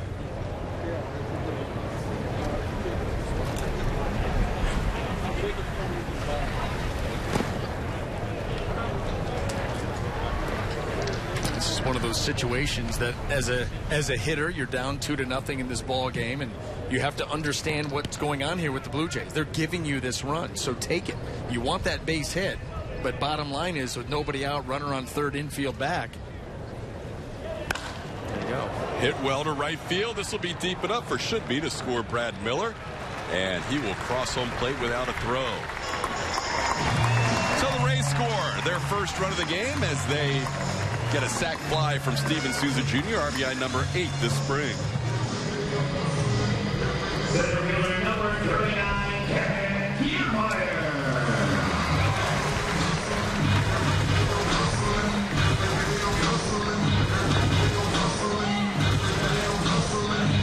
Here's Kevin Kiermaier. Well, this is a guy that we talk about his defense ad nauseum. But I think that this is a guy that can make that jump offensively, too, this season. I really do. I thought last year that as the season went on and he got more and more opportunities against left-handed pitching, he did a better job of staying in there, quality at bats. I think that's going to translate against righties, staying in there, staying put, using the other side of the field. Right there you see, maybe the attempt at a bunt with his speed and explosiveness out of the box. He's got a lot of different ways to hurt you as a hitter. It will be interesting to see how the Rays play it against the left-handed starter. 2-0 pitch. He tries the bunt, bunts it foul. We talked about how today's lineup could be very close to the opening day lineup, if not the opening day lineup. And you see his numbers against lefties last year, BA, and those numbers really came up as the season went along. They did. That 246 overall, but just climbed throughout the season as he got more and more comfortable and more opportunities.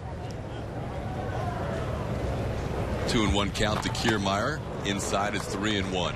So you would think when the Rays face a left-hander, you've got to add Brandon Guyer to the lineup, and Steve Pearce would be added to the lineup. And you basically have 3 lefties to choose from between Logan Morrison at first base, Kevin Kiermaier in center field, Corey Dickerson, your DH, who could potentially be given the day off. And 2 of those 3 guys, it may be a rotation. You may see Kiermaier start a game with Dickerson with the day off, or Morrison getting the day off. It'll be something they'll rotate through.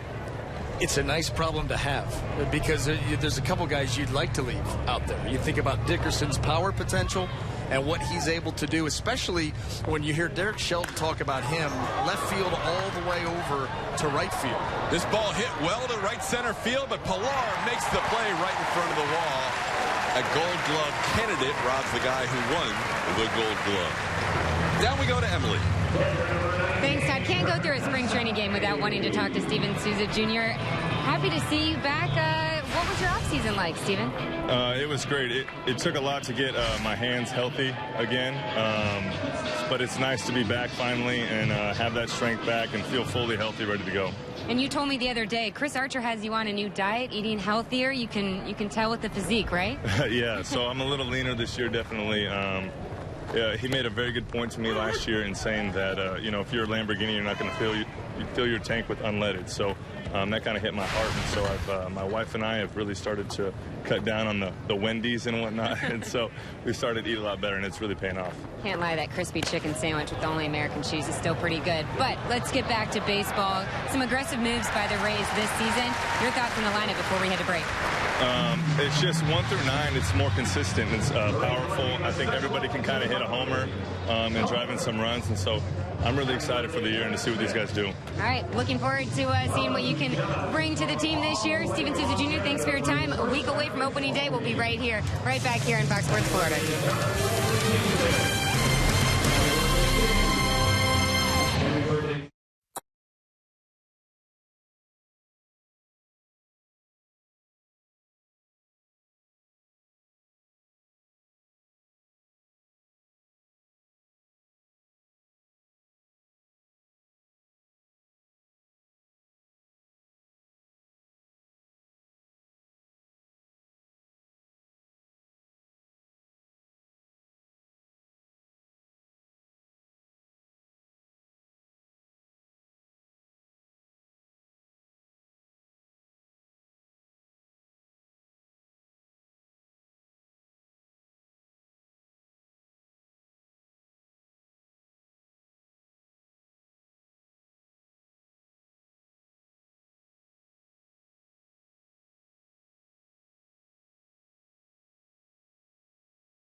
The 6th inning in favor of the Blue Jays. The Rays getting an unearned run in the bottom half of the 5th inning. Rays spring training baseball is live with the MLB.com at-bat app. Stay connected all spring with radio broadcasts, video highlights, stats, news, and more. Download MLB.com at-bat, the #1 app for live baseball on your smartphone and tablet.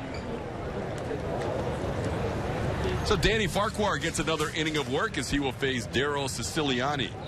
Siciliani 0 for 2 and bunts one into the crowd on the first pitch of the 6th inning. 2 runs on 4 hits for Toronto. They have made an error. 1 run on 1 hit for the Rays. They have made 2 errors. Of the 3 runs scored in this game, only 1 of them has been earned. And even that was aided in the top of the 5th inning for the Blue Jays by a couple of wild pitches. Siciliani behind in the count, 0-2. Farquhar took over for Alex Colomé, allowed a run in the 5th inning, now working the 6th. Little flare to left, and this time Jose Pael is much more comfortable and makes the play for the first out. Knocked the rust off and had him played well. We have an entirely new outfield. We've gone from Desmond Jennings, Kevin Kiermaier, and Steven Souza Jr. to number 18, Darwin Martin. Go for it. Zachary Long in center, Cade Gata in right, and the aforementioned Jose Pael in left.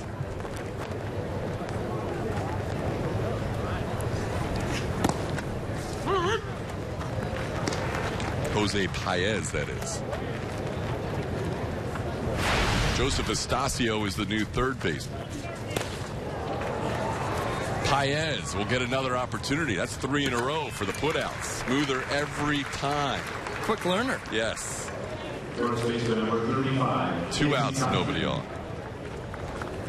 So Paez in left, Law in center, Gata in right, Estacio's the new 3rd baseman. We still have the rest of the starting infield. Miller at short, Forsythe at 2nd, and Logan Morrison at 1st. Casey Kochman has an infield hit, and he was robbed by Desmond Jennings his last time up. Swings at the first pitch, and Logan Forsythe with the easy play. A nice 1-2-3 inning for Danny Farquhar here in the 6th. It's 2-1 to run. Meet the new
Toronto as we head to the bottom half of the 6th inning. Rays baseball is back for 2016, and single-game tickets are now on sale. Don't miss your chance to be a part of the Rays' 11 straight sellout opening day.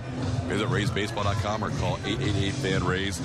Rays up 1 week from today, BA. Ready? Yeah, I'm ready. I can't believe. I think the older that you get, these off seasons, they just fly by. Especially when you have a kid in the offseason. Well, yeah, that doesn't help things. How's life with the new addition? It's tremendous. Congratulations, by the way, to you and Thank you. Jess. Yes. Little Harper Marie. Yeah? She is a gem. Awesome.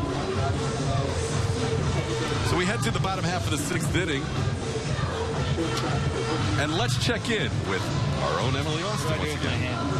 What do you do with your hands? Well, you did pretty well out there. So, Danny, great to see you in a Rays uniform.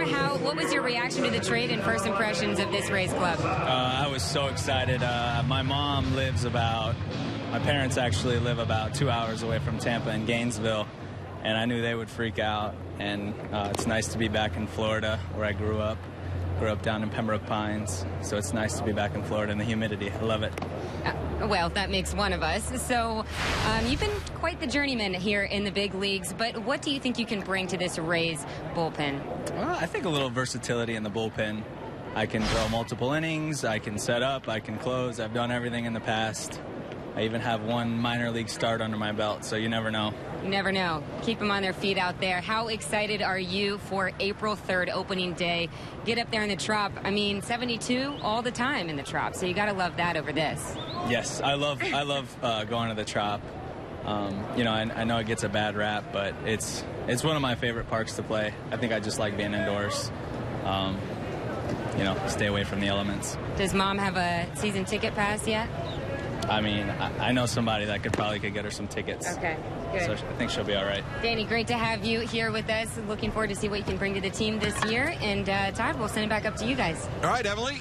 Gotta love a Ricky Bobby reference right out of the gate. The whole interview. There was subtle humor in every question. Wanted to stay out of the elements, loves the humidity, wants to stay out of the element. You could just see. Yeah, and he starts it off with, what do I do with my hands? I like that cat already. You're a big fan. That's a big fan. Based off that interview, I'm a huge fan. Are you a fan of the ambidextrous pitcher, Pat Venditti? Because he's on the mound right now. Yeah. How about this guy? There's a low throw, and we have a new shortstop. Elo Meyer makes the throw, and that's an error. Here's a switch pitcher. Look at the glove, first of all. It's a different glove. It's got 6 fingers instead of the normal 5, so he can switch to either hand. He's got 2 pockets on the glove for a right-handed pitcher or a left-handed pitcher. We already saw him pitch right-handed to Logan Forsythe. Now he goes lefty to Logan Morrison. It's truly remarkable to watch at the big league level, not in your backyard with a wiffle ball. Right. A little tougher to get a lead against the lefty. He may have a better chance next time for the next batter when he turns around and pitches right. It is remarkable. Venditti has reached the major leagues as a switch pitcher. You can see what he did last year in 26 games. And let's not forget, you come in to pitch an inning, you've got to warm up both arms. I mean, when you get ready to come into a game, some of these relievers, they speed through and trying to get ready in a hurry, and he's got to get ready with both arms. Remarkable. They're going to give that error not to the shortstop, Gio Meyer, but instead to the first baseman, Rowdy Teller. So we apologize to the Meyer family if you were watching. It was not the shortstop's error. It was the first baseman, Tellez. Rowdy Tellez picks up the error. So let's take a look at this switch pitcher. We've seen him as a righty and now a lefty. And he delivers a little slider that's fouled off by Logan Morrison. 1-2. Raise it. I don't know if I would be changing an error and giving it to a rather large first baseman named Rowdy. You'd rather give it to the diminutive Gio at short. Well, I mean, listen, if he deserves the air, he deserves the air. But when you change it, and he's that size, and his name's Rowdy, it could cause problems. Well, I understand where you're going with that. He does have a lot of sweep on that breaking ball as a lefty. Yeah. Well, listen, he has that arm angle. He's going to make it as difficult on a left-handed hitter as possible. And ball sometimes, depending on how close you are to the plate, looks like it's coming from behind you. And then with that arm angle, that arm slot, you can sweep the breaking ball a long way. Where do you write his name on the lineup sheet? Normally you have a column for the lefties and a column for the righties. I don't think they have a column for switch pitchers. It's a whole new computer program. It really is.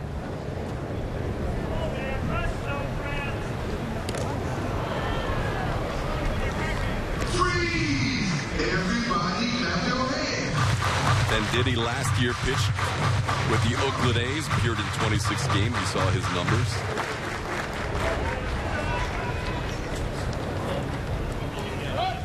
Breaking ball hit well to right field, and that is going to be in for a base hit. Going from first to third is Logan Forsythe, and the Logans are on the corners with Morrison and Forsythe. Now on left field, number 67, Fremont Fields. Now on center field, number 3, Ezekiel Carrera. Now on right field, number 48, Junior Lake.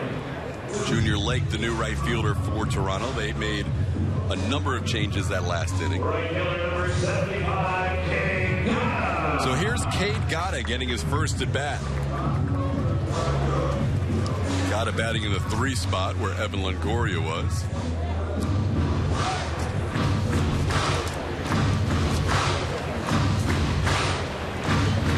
Getting a chance to make an impact in a 2-1 game.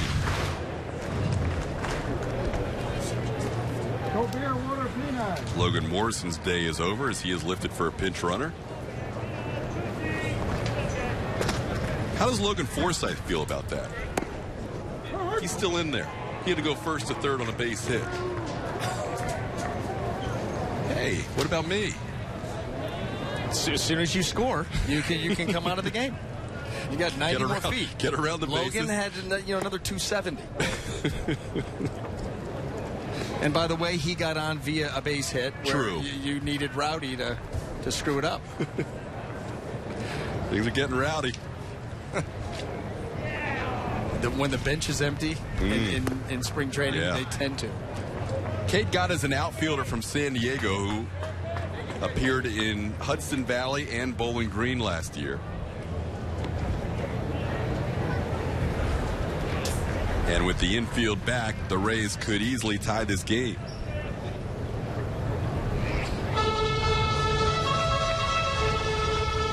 Venditti was with the Yankees organization all the way up until last season when he joined the A's. This will score a run, but it could be. No, there's another error.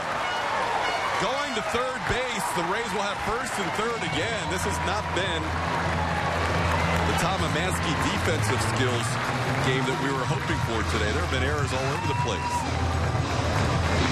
Boy, sloppy. This was going to be a potential double play. Logan Forsythe was going to score regardless. But here it is, right? About as easy as you can get. That backward flip a little bit wide.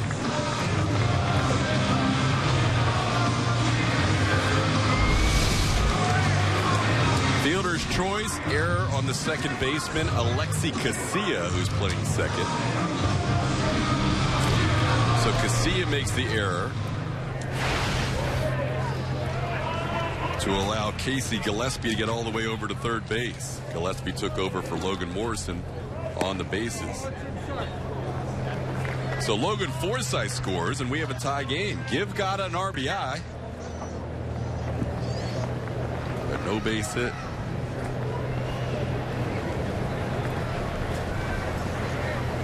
This feels like an early spring game. And the defense has not been solid for either side. The Rays was a quick one-inning blip. But here we are, and a lot of these are mistakes being made by backup players for Toronto, but not a lot of smooth defense today. No, and not what either team wants to see as you start to close in on a season. And, regardless of whether you're a minor leaguer or just a 40-man roster guy who may not make the team, I mean, still a professional, still a high-level professional. We've seen some sloppy play. Breaking ball, swing and a miss. You like him better as a lefty or a righty? Seems like he's got a sweeper from the left side. He looks more natural right-handed, if that's possible. Yeah. But you're right, the breaking ball from the left side, and you saw Corey Dickerson's reaction to that. That ball kind of hung middle in. I think he'd like to see one of those again and try to lose it. Kevin Cash wanted a lineup where it went right, left, but in this case, it really doesn't matter. He's been thwarted by the ambidexterity of one Pat Venditti. These teams are taking versatility way too far. It's nice to have that option, though, in your bullpen, right? Oh, yeah, absolutely. There's a high fly ball, but not very deep. Camping under it will be Junior Lake. Will they test him with Casey Gillespie? They will. Here comes the throw, and it's cut off, and the Rays have taken the lead on the Corey Dickerson sacrifice fly.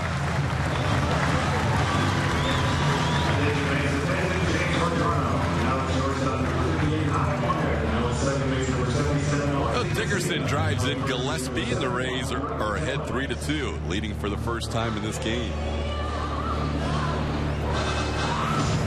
He got another breaking ball that he could handle and got it into the outfield. It's that situational hitting that we talked about earlier in the ball game.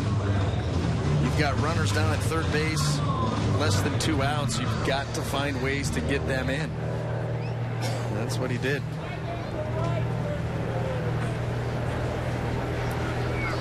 You would imagine, and again, Kevin Cash has not revealed his hand yet, you would imagine that Corey Dickerson is a likely candidate to be hitting behind Evan Longoria. And that is a very important spot in the Rays lineup. On the ground off the bat of Jose Paez, and they flip to second. Turn not in time. Paez lives on the fielder's choice. Boy, that wasn't even close. Alexi Casilla out there at second base. Just a little slow right here, and I don't think it would have mattered anyway. Wasn't able to get much on the throw because of the way he positioned himself at second base, and Paez was flying down the line.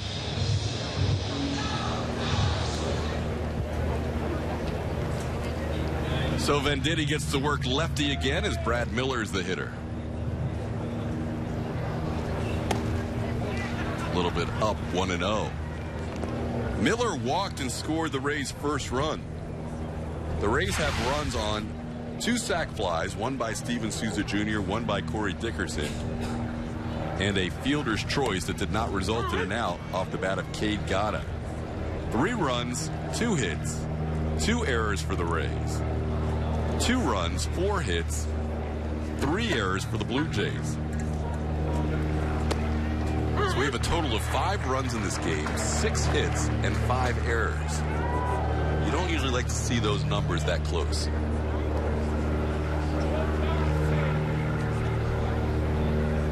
Miller going old school. You see the no batting gloves. Kind of like that. Starts with the socks, Todd. High socks. High socks, stirrups, old school stirrups. So it makes sense. Everything fits. Called third strike on the outer half. The left-handed Pat Venditti gets out of the inning after allowing a couple of runs. Not much defense behind him.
Rays as we head to the 7th inning. More changes for the Rays in the field, including Willie Adames, one of the key pieces in that Tigers trade when the Rays acquired Drew Smiley. Also, this young shortstop. We'll talk more about him as we move along. And Xavier Cedeno, the left-hander, taking over for Tampa Bay here in the 7th inning.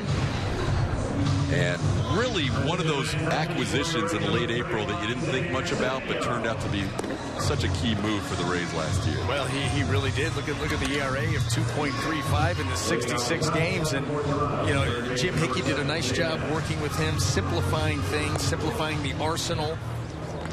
everything he throws has movement to it. There's nothing straight, whether it's the cutter, the breaking ball, can vary his speeds, vary the break. And he was quite a find for the Rays, and he's going to have a huge role in that bullpen this year. None of the Rays starters are still in the game, and one of the starters is standing by right now with our own Emily Austin. Thanks, Todd. A lot of Florida boys on this roster this year. You're originally from the Orlando area. Happy to be back in the Sunshine State and playing for the Rays? Yes, for sure. Obviously a lot closer to home than Seattle, but I think we got a good group and some local flavor. But it's been a lot of fun so far in camp. I know Kevin Cash has been mixing up the lineup quite a bit, but overall, what do you think offensively for this team this year? I think we have a lot of guys that are fun to watch. We got a whole bunch of everything. Lefty, righty, a lot of balance, but a lot of guys that go up there and that are aggressive. So it's been fun getting to know everybody and getting to play with some of these guys. Shortstop last year, there was a lot of consistency with Asdrubal Cabrera. I heard you've been working a lot with Tom Foley. What have you guys been focusing on the most? Yeah, we've been working on, just simple stuff at shortstop, footwork, and everything like that. So he's got a great eye and has really helped me so far early in camp. So I'm excited to keep working with him, but we've already got some good work in. Todd Callis and Brian Anderson up in the booth. They loved your old school look. No batting gloves, the stirrups. What's the reason behind that? I don't know. It's just me and my buddies in high school started back then. We always wore stirrups and, in summer ball in college and all through the minors. So just kind of a look I like. I can't wear my pants down. Too goofy looking. So, and today obviously got some dirt on my uni, so not a bad day. Brad Miller keeping it classy here. Week away from opening day, how much are you looking forward to getting back to the Trop? Yeah, no problem. Getting to the Trop. For sure. I have a lot of good memories, obviously, playing as a visitor at the Trop. But, I think all of us, whenever opening day comes, it gives us that extra boost of energy. And, it's definitely something we're working towards now. Great to have you here in Tampa Bay. Todd, BA, what do you guys think? Old school look here. Looks good. The dirt on the jersey looks good. Brad Miller's had a fun day. It's gonna be a fun season. A fun season watching him play out there at shortstop. I think you like the Mariners, former Mariners interviews. We like Farquhar. We like Miller. They're gonna, Logan Morrison has really fit into this team. He's added a little spark to the clubhouse. So Seattle, on the opposite side of the country, with those three, have made an impact. We have a runner on first base after the walk to David Adams. It is a pinch runner, Jason Leblebijian. Jason Leblebijian is the new pinch runner for the Blue Jays. You know what? You get him the entire game. I got him? We have whatever's left. Bradley University, All Missouri Valley Conference honorable mention. Boy, that is no joke. Jason Leblebijian. There could be two, but no, it's hit too softly. And beating the throw is Jimenez. But we don't have to talk about Leblebijian very often because he is retired for the out at second. So the fielder's choice by Jimenez. This was the shortstop Adames to the second baseman Unruh. Two of the highly touted players in the Rays minor league system.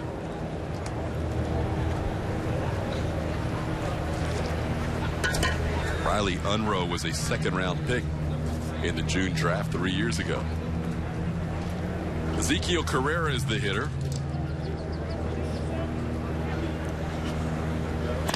And that ball is shot to left field. That's a fair ball off the bat of Carrera. Rounding second and heading to third is the catcher Jimenez. He goes in with a head-first slide. Ball scoots away momentarily, but no further advancement.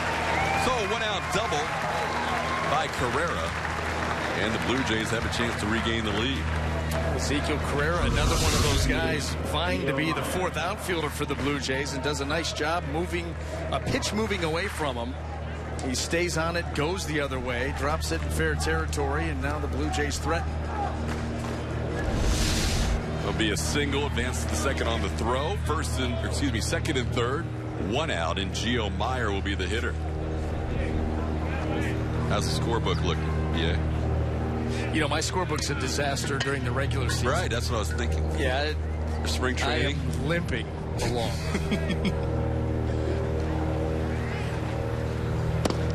Meyer takes a called strike, 0-1. You know, for Cedeno, it would be nice, and last year he spent the end of April all the way through the rest of the season with the Rays, but it would be nice for him to spend a full season in one place. It seems like his entire career, going all the way back to the minors, including his first year at the big league level, 2011 was his first year at the big leagues, and he was with 2 different minor league teams before he joined the Astros. Then in 12, he split time between Oklahoma City and the Astros. 13, Syracuse, Houston, and Washington Nationals. 14, Syracuse and Washington. And last year, Washington, briefly with the Dodgers, never pitched for L.A., and then Tampa Bay. It'll be nice for, and he's found a home here. It'll be nice for his sake to be able to have one residence for an entire season. If he plays his cards right, this is going to be the year. This is it. This is going to be the year. I mean, he's being counted on, and he's starting here.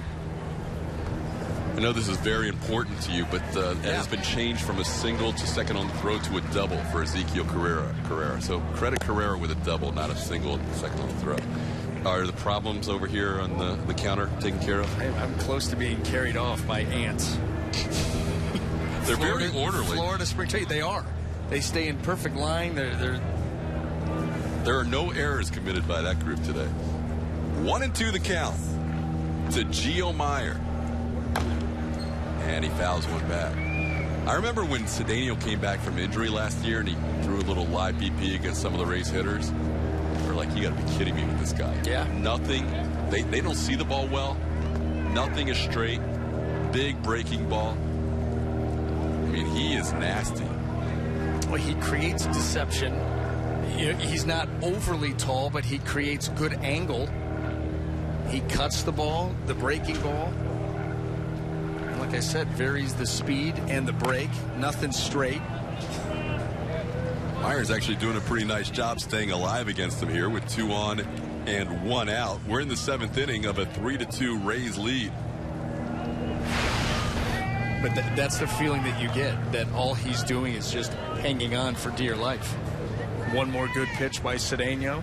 This is one of those spots that runners on second and third, less than 2. The pitcher desperately needs a strikeout.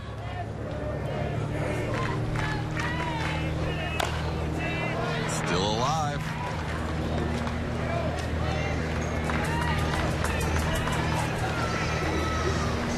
Everybody with the exception of the Blue Jays starting catcher, A.J. Jimenez, has been lifted from the game, at least in terms of position players. We'll have to wait to see when Justin Smoke's DH spot comes around.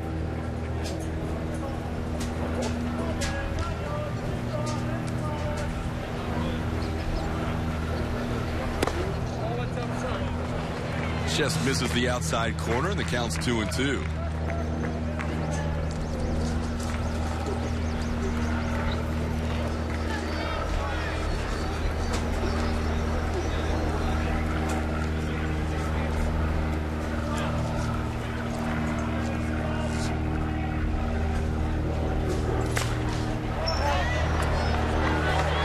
Be a double-digit at bat for one Gio Meyer against Xavier Cedeno.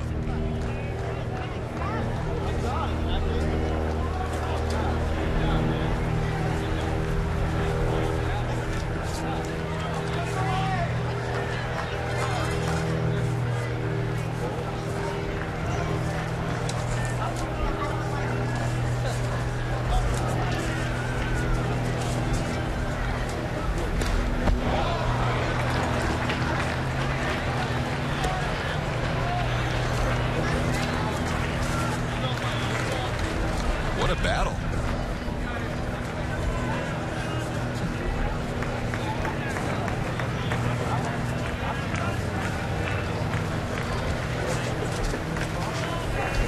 Blue Jays shortstop Gio Meyer with 2 runners on, second and third, and 1 out.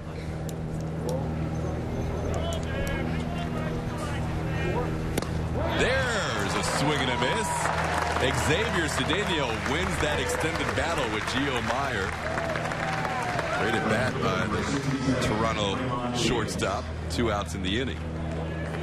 Coming up after this ball game will be the premiere of our Rays season preview 2016. We will take a look at along with Orestes Estrada, some of the Rays prospects in the 2016 season, the likely starting rotation, the battle for the final spots in the bullpen, as well as the final spots on the roster. That's coming up after today's game. 2016 Rays season preview. Roman Fields is the hitter. Lefty on lefty. Cedeno trying to work out of a jam here in the 7th. Did you produce that show yourself? No. No? No, I didn't. I hosted it. Oh, I know that. I did not produce it. You should have been a part of it. Kind of missed your contribution.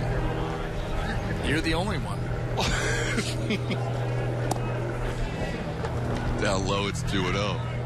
There'll be plenty where that comes from. It's pacing, right? Yeah, it's pacing. Yeah. Start slow, and then tail off. This inning has started slow and become slower. So there's not a lot of pacing here. With a lot of guys I'm trying to learn about right now. On the fly. Right now. Yeah. Swing and a miss, and it's 2-1.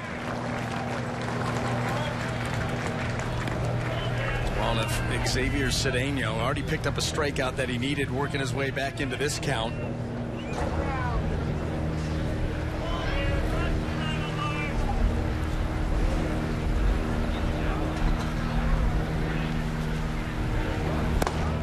Close. 3-1. Oh, he saw the swing on the previous pitch, the 2-0 pitch, and tried to come right back with it to get to 2-2. An awkward swing, but he leaves this one down just a little bit.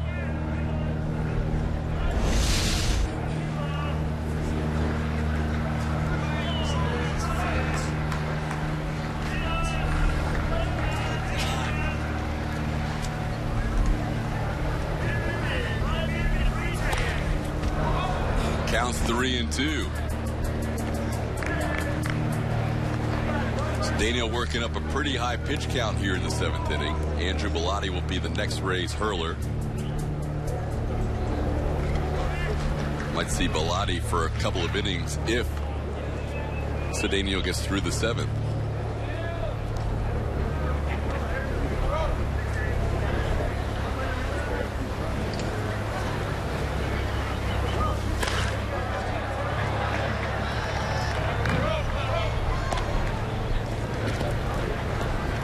There's Andrew. Did a nice job last year for the Rays. Really did. I thought each time he came back, and I think it was, what, 27 times he was back? That's what it felt like. I think each time he came back, he was a little bit more confident. You could see his demeanor on the mound, comfort level. Breaking ball 4. Cedeno now will reach his pitch limit in the inning, so he will not finish the 7th as he has walked Roman Fields, and Andrew Bellotti will come out to work out of a bases loaded 2-out situation as Kevin Cash gets the ball from his lefty Xavier Cedeno. We'll come back with more from Port Charlotte, Florida after this.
Rays with the bases loaded here in the 7th inning and a couple of outs. Fox Sports Supports is proud to team up with National Alliance on Mental Illness and their commitment to improving the lives of families and those living with mental illness. Learn more about how to be stigma-free. Visit foxsportsupports.com. New pitcher for Tampa Bay is the 24-year-old right-hander Andrew Bellotti. We talked about his stint with the Rays, many stints with the Rays last year, 17 games, 3-1 record, 2.31 earned run average. Did a really nice job, and he's another guy that you got to figure is going to factor into this season at one point or another. He will inherit a bases-loaded 2-out situation with the Rays holding on to a 3-2 lead. Xavier Cedeno reached his pitch limit in the 7th inning, so he has been taken out of the game. And Andrew Bellotti will now face Andy Burns with the bases loaded. Burns having himself a nice spring with the Blue Jays. 29 at-bats, hitting .379 this spring. You see what he did last year. Mostly at Buffalo, spent a short amount of time at their AA franchise in New Hampshire as well.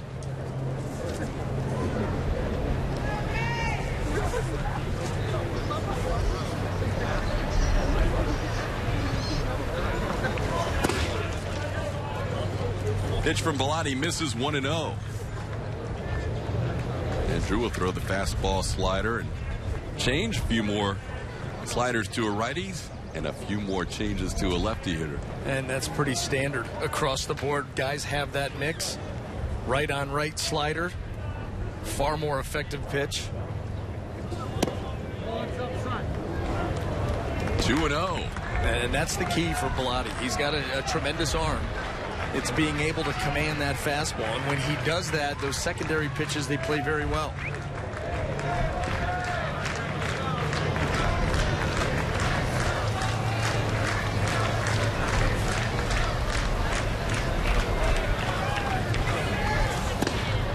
Outside, 3-0. One pitch away from a tie game with the bases loaded. And 2 outs here in the 7th.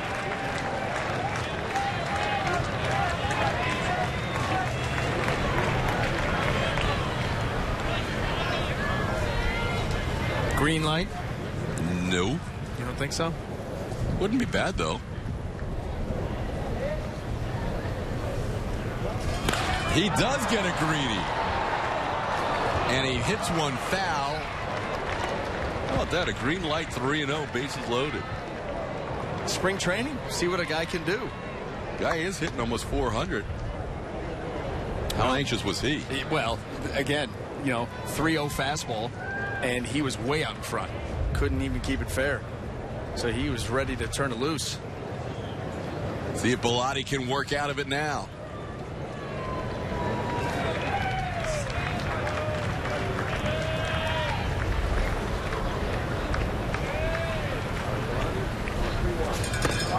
Inside, ball 4, and we have a tie game.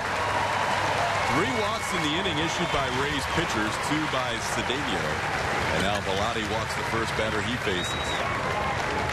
So coming in to score will be A.J. Jimenez, who reached on a fielder's choice, and we're tied at 3.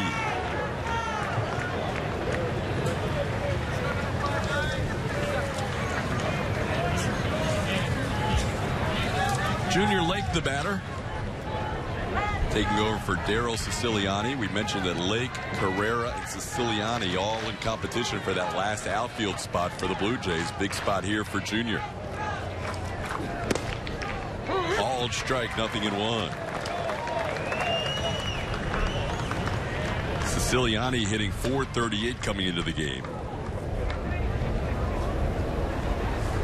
Carrera at 130, 3 for 23, and Lake coming into today, 243.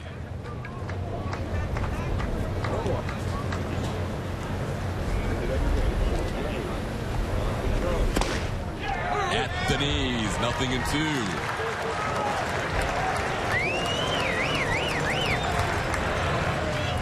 So an inning with 3 walks and a double. The Rays are trying to limit the damage to just 1 run.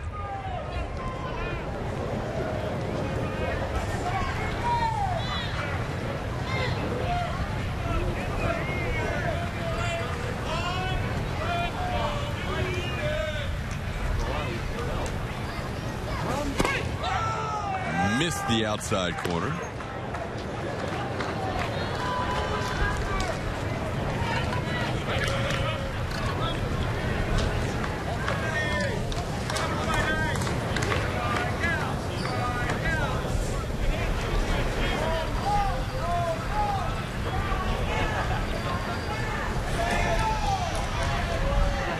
Lake tires awaiting. Junior Lake spent time last year with both the Cubs, 58 at-bats, and the Baltimore Orioles, 22 at-bats. Hit a combined 200 between the National and American Leagues. Spent the previous 2 years with the Cubs. 1-2 pitch. Tried to hold up, and he went around. Strike 3, says the first base umpire, Toby Basner. And the Blue Jays leave him loaded, but tie the game with a run on one hit. Bellotti gets a strikeout of Junior Lake to end the inning, and we head to the bottom half of the seventh inning stretch time. Tampa Bay 3, Toronto 3. There's a lot to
On 1 week from today, 1 week from today, it'll be for real in the bottom half of the seventh inning. That's right, opening day.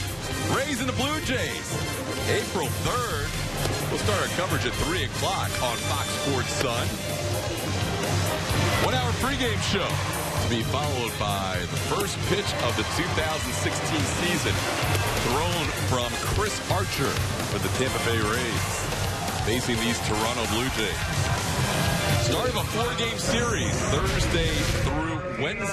Sunday through Wednesday. Then Thursday's an off day.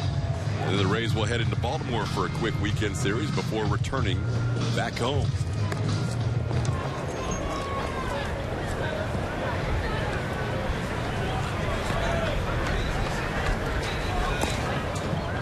Rays will bat here in the bottom half of the seventh inning of a 3-3 game. Zachary Law will be the first hitter for the Rays here in the inning.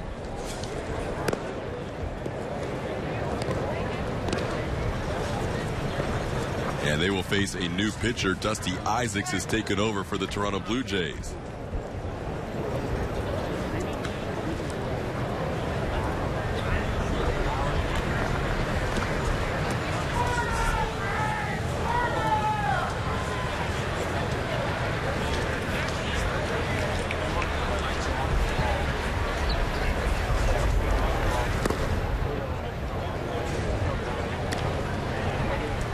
Want to know the count?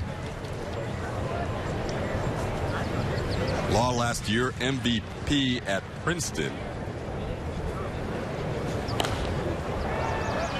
Zachary Law taking over for Steven Souza Jr., who left the game without an official at bat. Souza Jr. walked and knocked in a run, the first run for the Rays, on a sacrifice fly. Sac flies by Souza Jr., Corey Dickerson, and an RBI fielder's choice by Cade Gata. That's how the Rays have scored their 3 runs. Dusty Isaacs, a right-hander who last year pitched in the Florida State League with Dunedin for 1 game, spent most of the year in the Midwest League and the Toronto Blue Jays Lansing team in the Midwest League. In the air to center field, coming on will be Carrera, and he gets there for the first out. Zachary Law flies to center. There's one away here in the 7th. Well, Todd, you were talking about opening day next Sunday. It's going to be an interesting beginning of the season for the Rays. You talk about that 4-game, homestand really against the Blue Jays, and up to Baltimore quick, come back, a couple American League Central, and then you're right back out on the road with Boston and New York. So they're going to get a good look at the division within the first few series of April. And it should be, really, the way that it looks right now, you could make a great case for almost each team in the division on why they could win the division. You could. I was a little surprised, and not just because they're in town here and that they're playing the Rays the first series. I was a little surprised the Blue Jays haven't been getting even more love than they have. It seems like there's been equal picks spread out throughout a number of teams in the AL East, when really, to me, this is the team to beat just based on what their offense can do. Well, yeah, but you also had some defections. You think about Mark Burley calling it quits. David Price leaves. Some questions, with the pitching staff. But you're right. On paper, obviously, this team is the favorite to score the most runs. Now, can they pitch it well enough? Can they pitch it well enough? It will be interesting to see what happens with Edwin Encarnacion as well. He is coming off of an injury. He has not had a spring training game yet. Had an abscessed tooth to start the spring. And then as soon as he started taking swings, once he felt better from the tooth, he strained an oblique. And he has not played in a game yet, and we are 1 week from opening day. Right. So then you start to think to yourself, okay, how many at-bats can you rush the last week just for someone that's coming off of an oblique injury? And then on top of that, is it going to be enough to get his timing back so that he would be ready for the beginning of the season? This offense last year, you can see they led Major League Baseball with an 891 runs. That was 128 more than the New York Yankees, who is the second most prolific offense in Major League Baseball. And, of course, the long ball, big reason, Encarnacion, Bautista, Josh Donaldson, the MVP. Well, they just have quality at-bat after quality at-bat. And both of these guys, free agents, as you can see, after this season. And the production, 39 for Encarnacion, 40 for Bautista.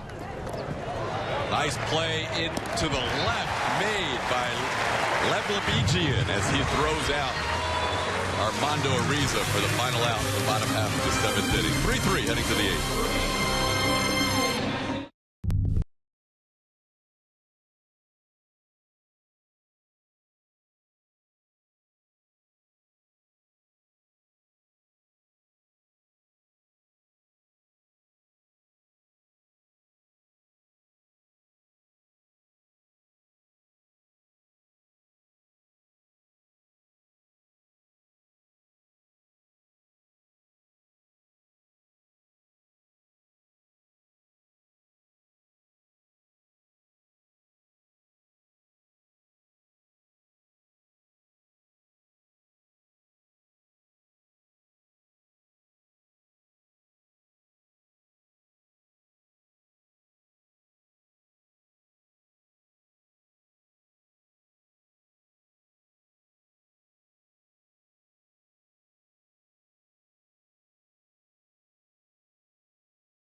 To the 8th inning, Jim Hickey getting on the phone in case Andrew Bellotti can't finish the game to see who might finish the game for the Rays. But right now, when you look at the rotation, BA, going into the season, pretty well set.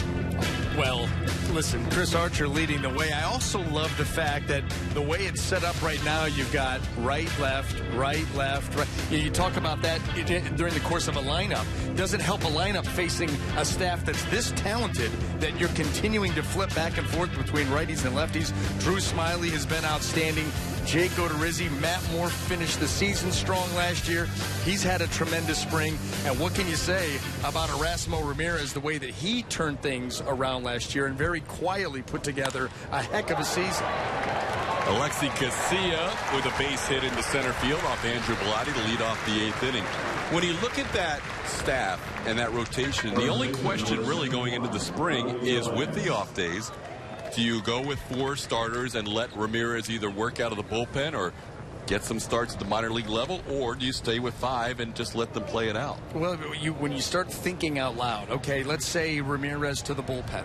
Fine. But with Archer, Smiley, Odorizzi, Matt Moore, all throwing like they're capable of throwing and given the leash to pitch a little bit deeper into ball games, what does that leave for Erasmo Ramirez? And you do not want to build him up, get him into good rhythm, get him stretched out, and then all of a sudden the first 2 weeks of the season he's thrown 3 innings. Right. You know, you'd like to avoid that, and you don't want to also force him into spots just to get him innings in games that count. You know, I mean, it's not spring training anymore. Right. So that would be the downside in my mind of putting him in the pen.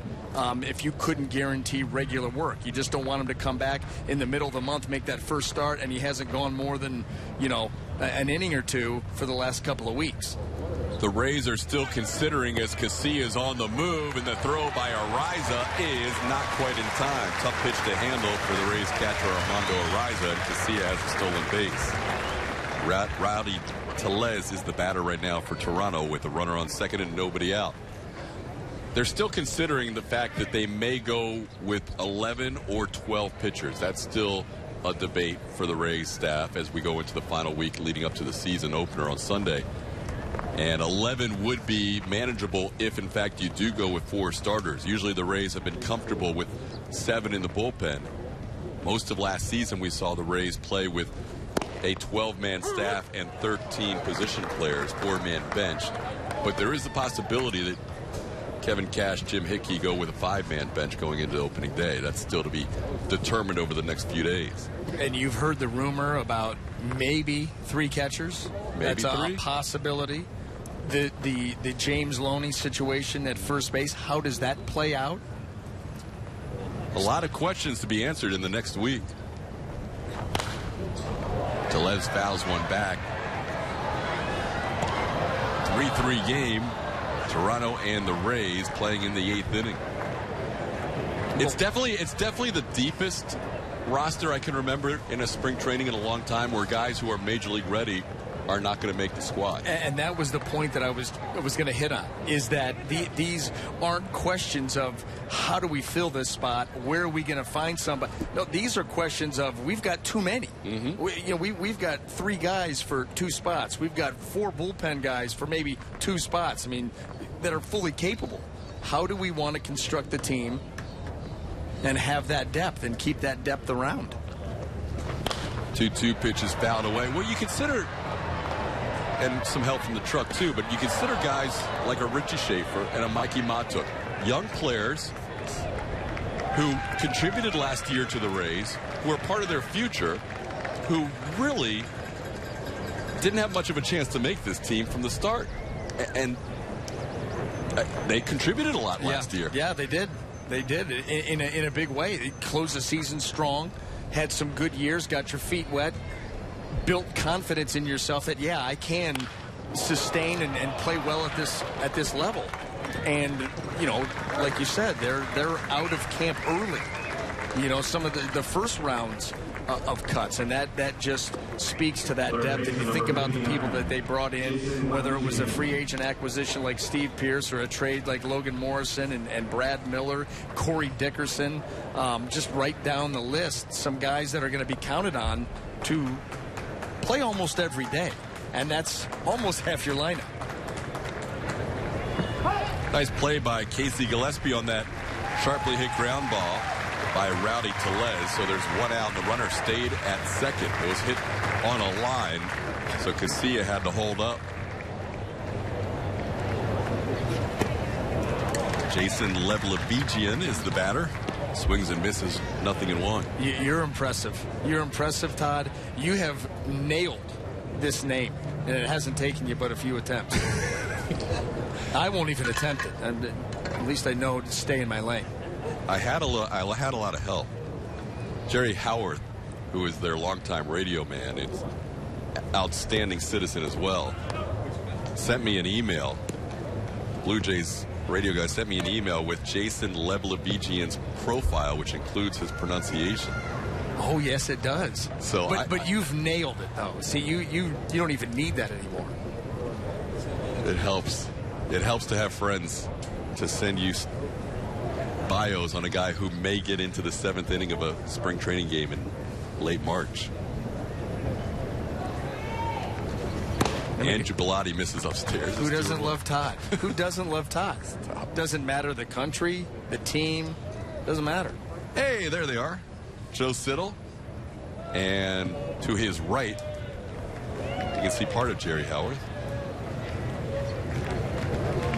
They've got the reading glasses out for all the changes. I'm almost full-time reading glasses now when it comes to seeing notes. Yeah, it's going to be tough this year. It's almost all reading glasses now. You're the last of the Mohicans. And I don't read the notes. And Emily, of course. You don't read the notes. 2-2 the count. Dude, the third baseman, Jason Leblevigian at Bradley University.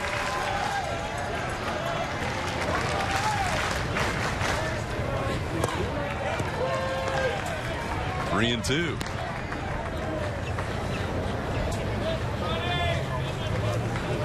We'll have another telecast on Wednesday. Wayne Stats back in his familiar spot right up here in the booth alongside BA Brian Anderson. As the Rays will be wrapping up their final week of spring training. Can you sense the guys are ready for it to be over? Already. Already. As much as they love Port Charlotte and the host that they are down here, I think this final week feels longer than any other week in the spring because you're kind of chomping at the bit for it to be real. Yep. And the pitchers are stretched out now. We mentioned Moore went 7 and 105 last night. Odorizzi went 6 1/3, but 100 pitches. Everybody went their long starts now. Now you're going to get the back down start, and then we played for real on Sunday. Well, baseball really is year round now. Mm-hmm. You know, with some of the off-season programs and the off-season training programs. Guys start a lot earlier. They're playing catch long before they come down here at spring training. The guys that are local are working out at the Trop. And so you start to build, and then you come down here middle of February, beginning of February, if you want to be a little bit early. And now it's time to go. Now it's time to go. You start counting the days. Leblevigian works a walk, first and second, one out. Well, we were talking earlier, at least Emily was, to Steven Souza Jr., and he talked about his off-season regimen. I don't know if you saw any of the videos that were being tossed around, but some of those box jumps, pretty impressive. A lot of the major leaguers were one-upping each other, and Souza Jr. was part of that. That's the new thing. Yeah. Social media, the box jumps, and you're right. There's some impressive ones out there. He said it really struck home when Chris Archer told him, don't put bad gasoline into a Lamborghini. So he's cut his food. He's eating right. If you had a Lamborghini, are you going to throw 87 octane in there? No. Not a chance. Got to go high octane. That's right. And that's a great point by Chris Archer and a nice way to illustrate it. And obviously it hit home with Steven Souza Jr. and his wife, for that matter. Tony Sanchez is the batter getting his first AB. Grounds one up the middle, beyond Adames, beyond Unrow. Casilla comes around to score. The throw is not in time. Head first slide gives Toronto a 4-3 lead.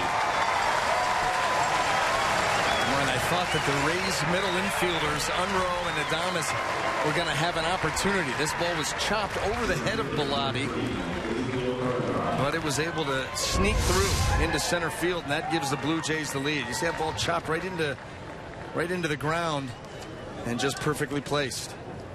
A little top spin gets it through the infield as Tony Sanchez breaks the tie with an RBI single. So back to the top of the order as Bellotti will face Ezekiel Carrera. There had been no bullpen action this entire inning, but we're starting to get a little bit of stirring now as Bellotti has his pitch count increase a bit. High in the air, if it's playable, it's a pop-up on the infield. It is playable. Gillespie is there. That started in foul territory, and with the wind ended up about 10 feet fair. So Carrera pops up on the first pitch he sees, and there's now 2 outs. Casey Gillespie, a high-round draft pick for the Rays, first-round pick.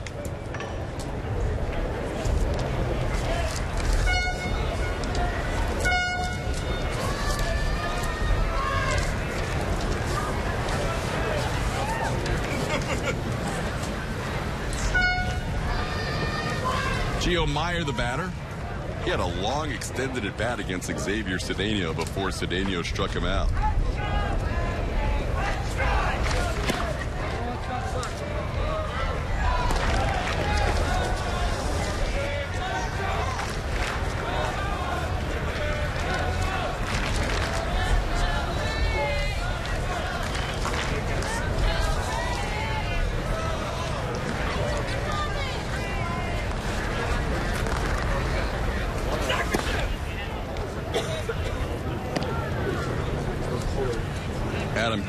Is warming up in the Rays bullpen. That was the lefty you saw a little bit earlier. There he is, number 79. What was the highest number you had in the spring? Do you remember? First year, second year? 56. That's the highest. 56. That's pretty good. Usually, if you're drafted top pick, you get a little bit better number. Well, that was it. The first spring training, and I went in and I saw my number. And I asked for my playbook and where my helmet was, and got pinned to the lockers by the equipment manager.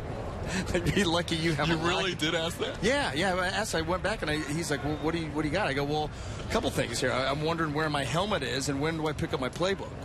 I figure I'm an outside backer. New guy. Backer. You went right in there strong. Then you wonder why Joe McGrain and crew went to town on me. 2-1 to count. Maybe I did deserve all of that. And now you're seeing guys 79, 83, 91. Velotti's the one guy out there that you'll see a good share of during the regular season, if not opening day. Most of these other guys will be spending their time working their way through the Rays minor league system. Meyer at the plate. 2 on, 2 outs. Toronto leading 4-3. On the ground, past the diving Willy Adames into center field. That will score the run. And it's now 5-3 Blue Jays. RBI single by Gio Meyer. Lebedejian comes in to score. Well, this ball was well struck by Meyer. Willy Adames a chance to make a highlight reel play, I don't know if that ball took a bad bounce at the end, right off the thumb of the glove. Looked like he had a good beat on it. Came up a little bit. Gio Meyer's day is over.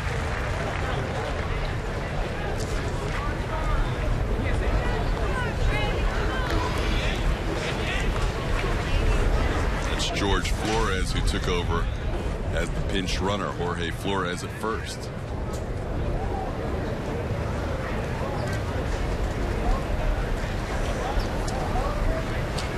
Batter now is Roman Fields. Back to Bellotti off his chest. Bobbles it, and a run's going to score.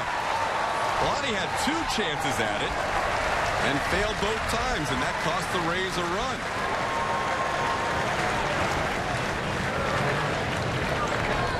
That was just a chop right back to you. Bellotti knocked it down. There was no panic here. Okay, just go pick it up and make a play. But then he really ends up being a mistake trying to pick that ball up with his glove. Just go down barehanded. You do that, and then on the transfer, it comes free. Now there's no play to be made, and the Blue Jays add to their lead. That's a play. It comes off you like that. Just pin that down there with the bare hand. Make the throw and end this inning, but didn't work out that way.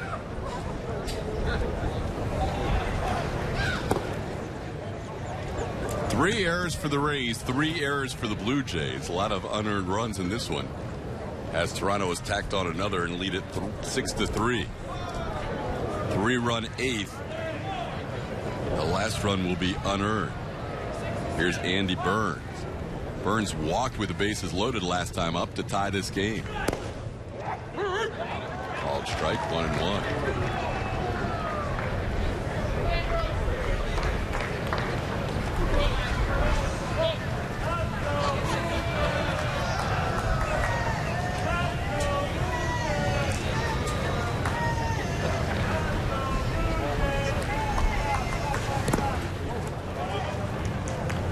In the dirt, blocked by Ariza.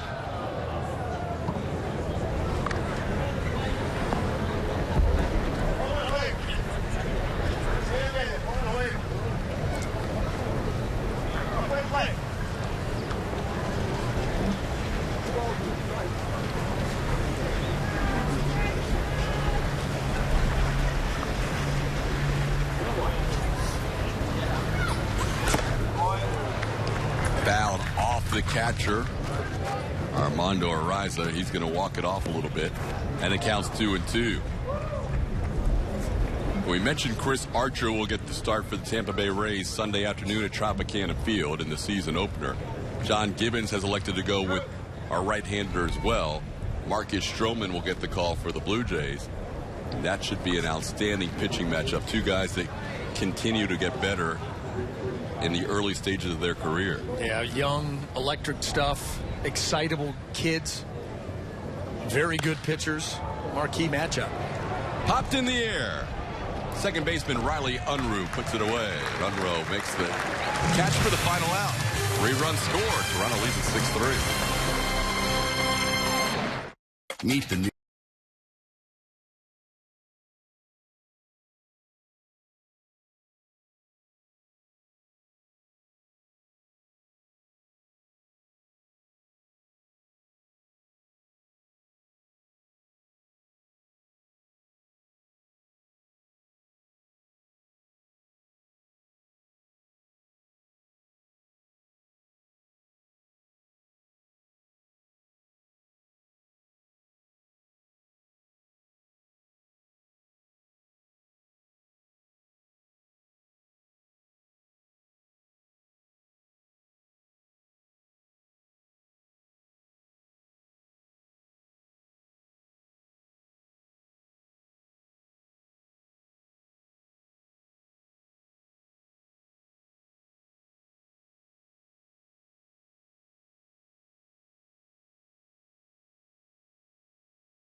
The Rays as we head to the bottom half of the 8th inning.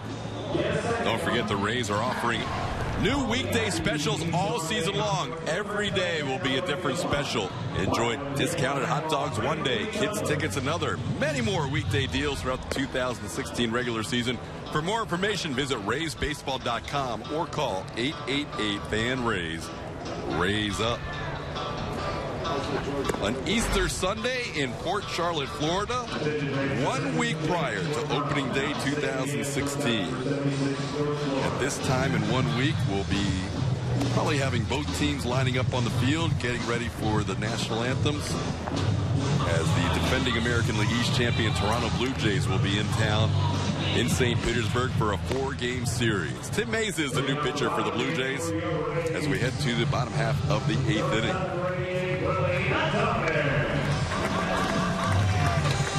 Mays a lefty, last year pitched with Lansing in the Midwest League. 3-2 with a 3.07 ERA, 6'3", 220-pounder out of Millersville University of Pennsylvania. And he will face, for the Rays, Willie Adames to lead things off.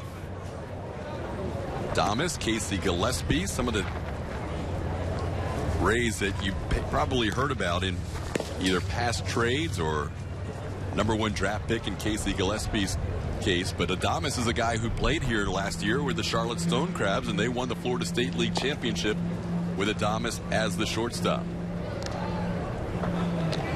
We'll see what Willie can do. He was acquired in that same trade that brought over Drew Smiley, the David Price trade right before the trade deadline in 2014. Very young, but high expectations, and what scouts and player personnel men think is a very high ceiling. At obviously a very important position at shortstop. Takes a called strike. 0-1. Adames last year with the Stone Crabs hit .258, 4 home runs, 46 runs batted in. Stole 10 bases as well. A little cue shot towards the Rays dugout. It's 0-2.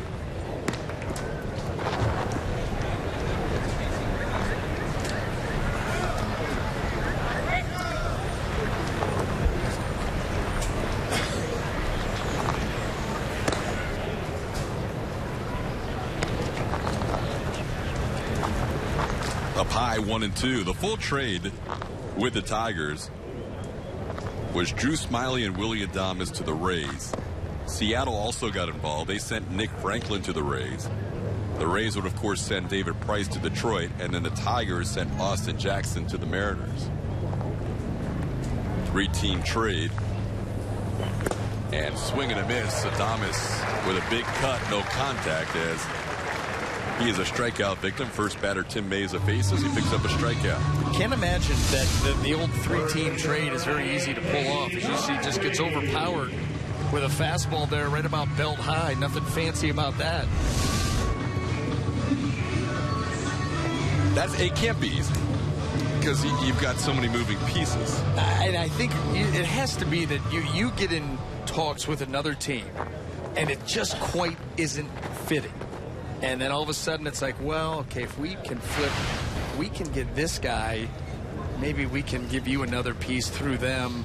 You know, I mean, it's complicated. That's why you just understand these guys are on their phones trying to make things work all the time. Hey, how about Casey Gillespie? Big Case dog with a rip into left field for a base hit with one out here in the bottom half of the 8th. And that ball was well struck. Trying to come back in with that fastball from Meza, and got shot out to left field in a heartbeat.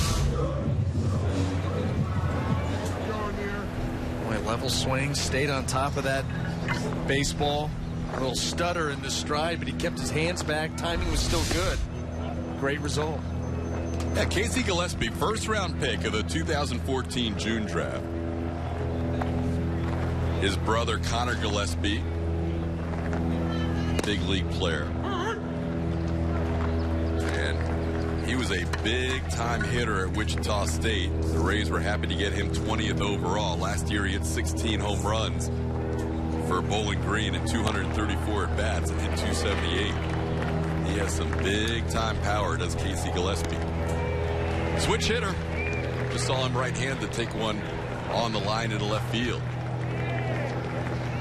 So here is Cade Gata. Gata reached on a fielder's choice and an error his last time up and actually was credited for an RBI. Tough play for Lebejian, and he makes the play. Led Lebejian on the bare hand play nicely coming in from third base. That was a nice play because there were no options there. He had to come in, come with the bare hand, be good with the throw, sets himself up well, throws on the run just in time.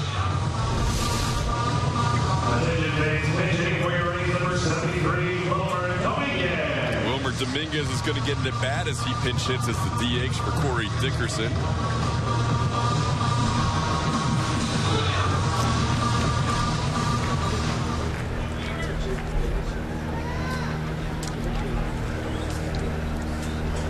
Wilmer Dominguez, a catcher who spent a little bit of time at Montgomery and a little bit of time at Durham last year.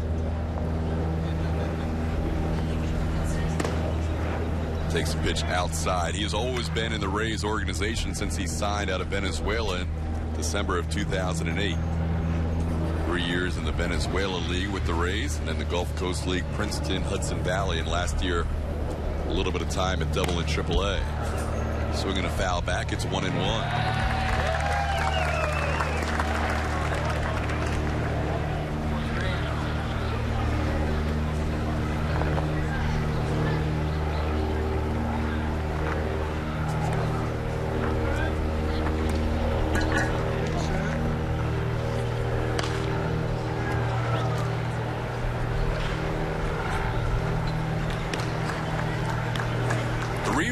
Three hits and 3 errors for Tampa Bay today.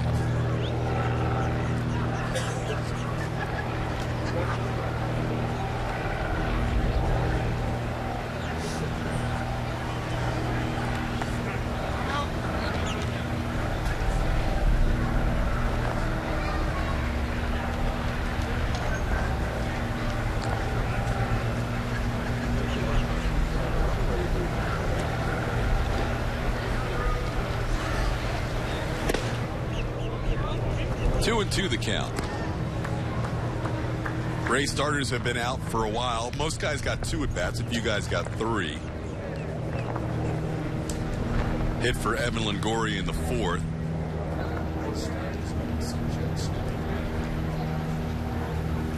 And amongst the starters, that would be about it, as Dominguez goes down swinging for the final out of the 8th.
Video coordinator Chris Chico Fernandez looking on this Easter Sunday. And if there's anybody that epitomizes the good nature that is the Easter Bunny and the giving attributes and the joy that the Easter Bunny brings to one and all, it would be Chris Chico Fernandez.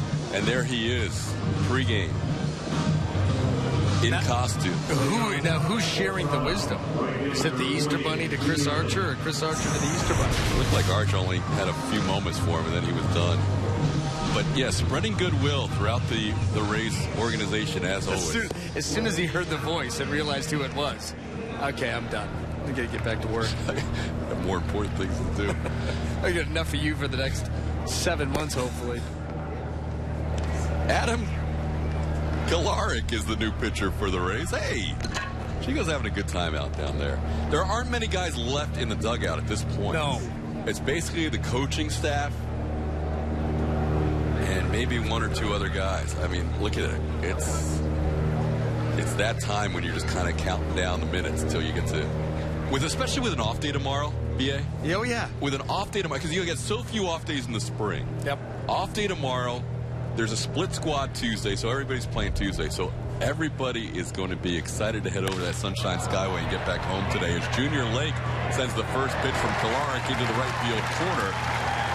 And he will be a leadoff base runner at second with a double as Kate Gotti gets the ball back in.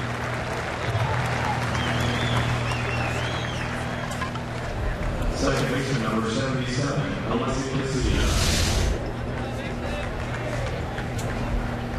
Well, Junior Lake does a nice job of getting good extension on that ball that's down and away, head down, and just rifles it up the right side. Galaric has been extensively and exclusively, I should say, with the Mets organization prior to this offseason. You see what he did last year at the AA level in Binghamton in the Eastern League. This is inside for a ball, 1-0. But pitched for the Mets since 2010 until last year. Now a member of the Tampa Bay Rays, attended University of Maryland in College Park. Great institution of learning. Ground ball to third, comes up on the third baseman, and that'll be Joseph Estacio, who can't make the play. Now we've seen a couple of rough hops here in the infield. And this one, First baseman number 71, right off the heel of the glove, right off the face. But defensively, it has just not been a pretty day. Number of errors. You think about the freak play with Drew Hutchison out on the mound and the throw through. That was crazy. Never have seen that before, and thank goodness he seemed to be all right. Well, it could have been a very scary situation. Alexi Casilla credited with an infield base hit there. So a couple of hits allowed by Kolarek. Adam Kolarek is the pitcher. And now Rowdy Tellez, the first baseman, gets his second AB. Just misses. 2-0.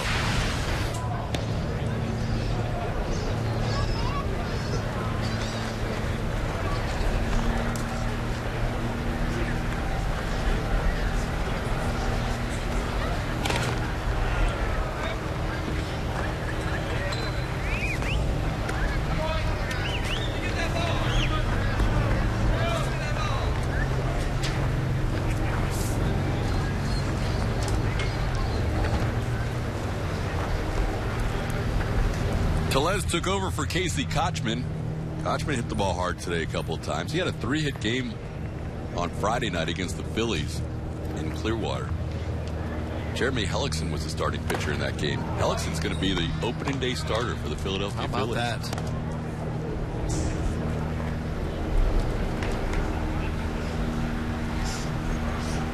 Former Gold Glover. That's right. Jeremy Hellickson. That's right. He was the most surprised person to ever win a Gold Glove.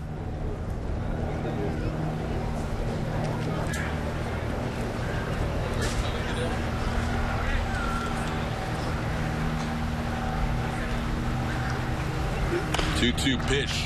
Softly hit towards short. Adames to Unruh for one. Nicely turned by the middle of the Rays defense. Boy, that was a tremendous turn. Adames, that ball wasn't hit that hard. Kind of a jam shot ground ball, so he's got to get rid of it quickly to Unruh. And Unruh coming across second base very, very smooth. Well, this is pretty.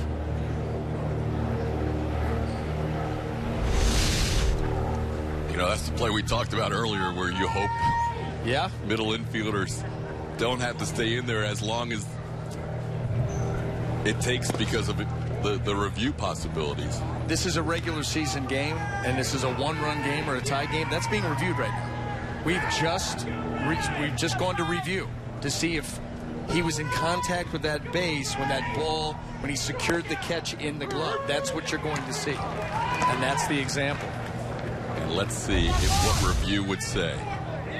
Here it is. Ball's in the glove. You have to get another angle. You'd have to get another angle so we can sit and watch this forever. This is what I mean. You can really over-legislate and make a mockery of it. Nice play by Estacio to his left. The throw is high and safe is Lev Levigian, and that will score Junior Lake. Run number 7 comes across on what could have been the final out of the inning, but a high throw. And you're just showing off now with Lev Levigian. You love that name now. I have to mention him when he reaches base. Well, it looks like this is going to be the end of the inning, but the throw sails. And Gillespie just not able to get back down in time.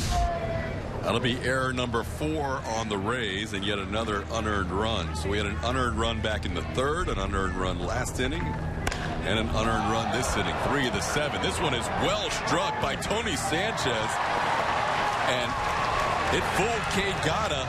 Going into second will be Sanchez with a double. Think about earlier in the game. Paez out in left field, and now Gata out in right field. That wind can be tough here. You can see the way that it whips those flags blowing from right field to left field. He thinks it's well struck and over his head, and that wind knocks it right down, actually behind him. Well, now Jose Paez has a partner in crime. He wasn't the only one fooled by the wind today. This has not been pretty. Negative. Ezekiel Carrera, the batter. Kolarek trying to work through an extra out here in the inning, and really you could say an extra 2 outs. That last line drive was called a base hit. This ball's hit pretty well to center. Coming on, though, Zachary Law to put it away for the final out. So, a run scores on a couple of hits, 3 hits in all, one of them wind blown.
(7-3) in favor of the Toronto Blue Jays as we head to the bottom half of the 9th inning. Raymond has not quit entertaining on this Easter Sunday. Incredible stamina. Yeah, really. Lots of hugs to go around. Even the Blue Jays fans, Cardinals fans. Although he is trying to... Oh, now he's not real happy that he just hugged the Blue Jays fan. Trying to take the hat. A little old school Todd Worrell jersey. How about that? Here we go. Bottom half of the 9th inning. Now, is that something that, I shouldn't say bothers you, but that you find interesting? You know, unless you're Todd Worrell's like brother or, you know, some sort of family member. Sure. You're at a Blue Jay Rays game. Mm-hmm. It's like you go to the Tampa Bay Buccaneers game, right, against the New Orleans Saints, and somebody's sporting a Vikings jersey. What? Wrong game, bud. Wrong game. I've got to think he had choices, and he said, you know what? I'm going with my Cardinals jersey. Not sure why. You just don't do that. Can you imagine opening day, Rays, Blue Jays, packed house, Tropicana Field, and somebody sporting, you know, a Padres jersey? Old school, brown, Nate yellow. Colbert. Yeah. Right, why not? Why not? Kibavakwa. I mean, let's go. And his significant other next to him has a Cardinals hat on, too. They apparently got lost. Well, yes, they either got lost or they're making their tour and they've lost their luggage.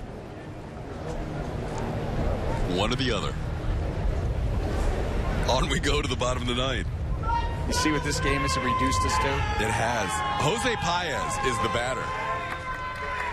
And so far, Jose's highlight has been an adventure in left field, which resulted in an out. So it was a positive highlight, just not the most gracious catch. To his credit, he did get better and better. Every put out after that. And now the Rays, after trailing 7-3 heading to the bottom of the 9th, have to face Jose Fernandez. This is a lefty, Jose Fernandez. There's a lot of them. There are a lot. Who pitched last year at the Midwest organization, Class A affiliate, Lansing. I believe they're the Lugnuts, if I'm not mistaken. Great name. They are. Called strike 2-1.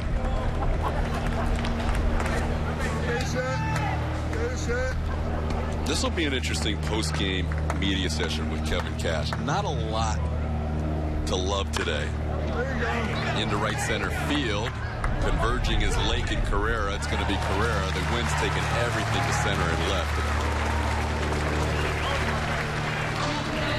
Not a lot of positives, but obviously the pitching is what he's most focused on. And even though 7 runs were scored, 3 of them were unearned. A couple of others with solid defense maybe didn't have to cross the plate either. A couple of wild pitches when Farquhar allowed a run. So not like his pitchers got bashed, even though they gave up 7 today.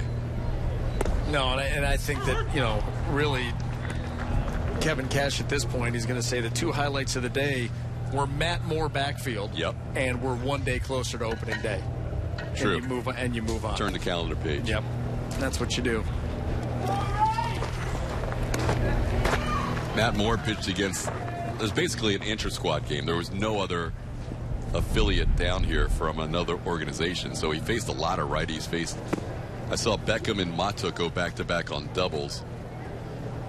But he was getting his work in against his teammates. But we do get a good report from the Blue Jays clubhouse on Drew Hutchison. That's good news. Said he is fine, and if it was a regular season game, he would have argued to stay in it. So the freak leaving of the game after taking a throw on the back of the head from his catcher, A.J. Jimenez, when he was cruising along into the 5th inning. Let's take another look at that, PA. As Riley Unruh battles here against the lefty Fernandez. I mean, square. You just do not ever expect that. And him turning his head back towards second base. I caught the thick part of that skull. And you know, he was really glad that we get those reports fine from the clubhouse, because he looked fine from the moment it hit him. I mean, he stood up. He looked more annoyed than anything. And really, you know, never looked to be at risk. I mean, you never know with head injuries, so that report is great, but that was scary to say the least. Unruh might have a chance to live as that ball is bobbled and then thrown away. Riley Unruh with 1 out here in the ninth.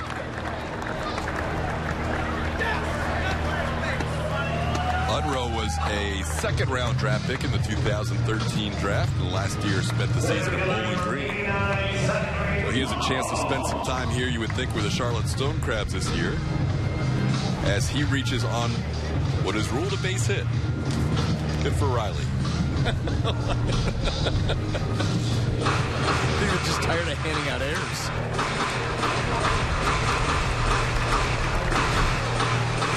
By the way, the line on Matt Moore, he goes 6 innings against his teammates, 7 hits, 2 walks, 8 strikeouts, and a couple of runs.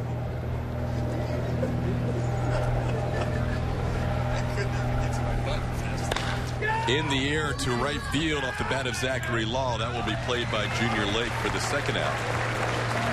You know, it's funny watching Moore working against his teammates, because you know he wants to get his work in, you know he wants to be serious. But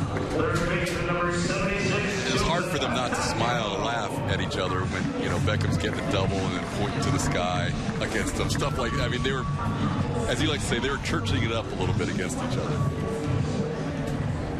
It's one of those few instances that you get to face Matt Moore. You know, this isn't you know, the live batting practice where you're just swinging from a cage, or even if they move the cage out of there, it's not the same. This is a game setting with fielders, and you know, a chance for a little bit of bragging rights. I'd say Moore ended up with more bragging rights than the hitters, although they had their share. Joseph Astacio is the batter with 2 outs and a runner on. Rays led this game 3-2. That was their only lead of the game. Toronto led 2-0, then came back to tie it at 3. And they posted a run in the 7th, 3 in the 8th, and 1 in the 9th for the final score, if they make this play, of 7-3. And that'll do it here in Port Charlotte, Florida, as Jose Fernandez closes out the game for the Toronto Blue Jays. Don't forget, coming up after our telecast, immediately after, will be the season premiere of the Rays 2016 season preview. You can enjoy that half-hour show right around the corner. So for Brian Anderson, Emily Austin, the Easter Bunny, and the rest of our crew here at Fox Sports Sun, I'm Todd Callis. Once again, the final. Toronto 7, Tampa Bay 3. Dwayne Stats and BA will bring you all the excitement of the Rays and the Red Sox coming up on Wednesday from Charlotte Sports Bar. Happy Easter, everyone, and we'll see you down the road.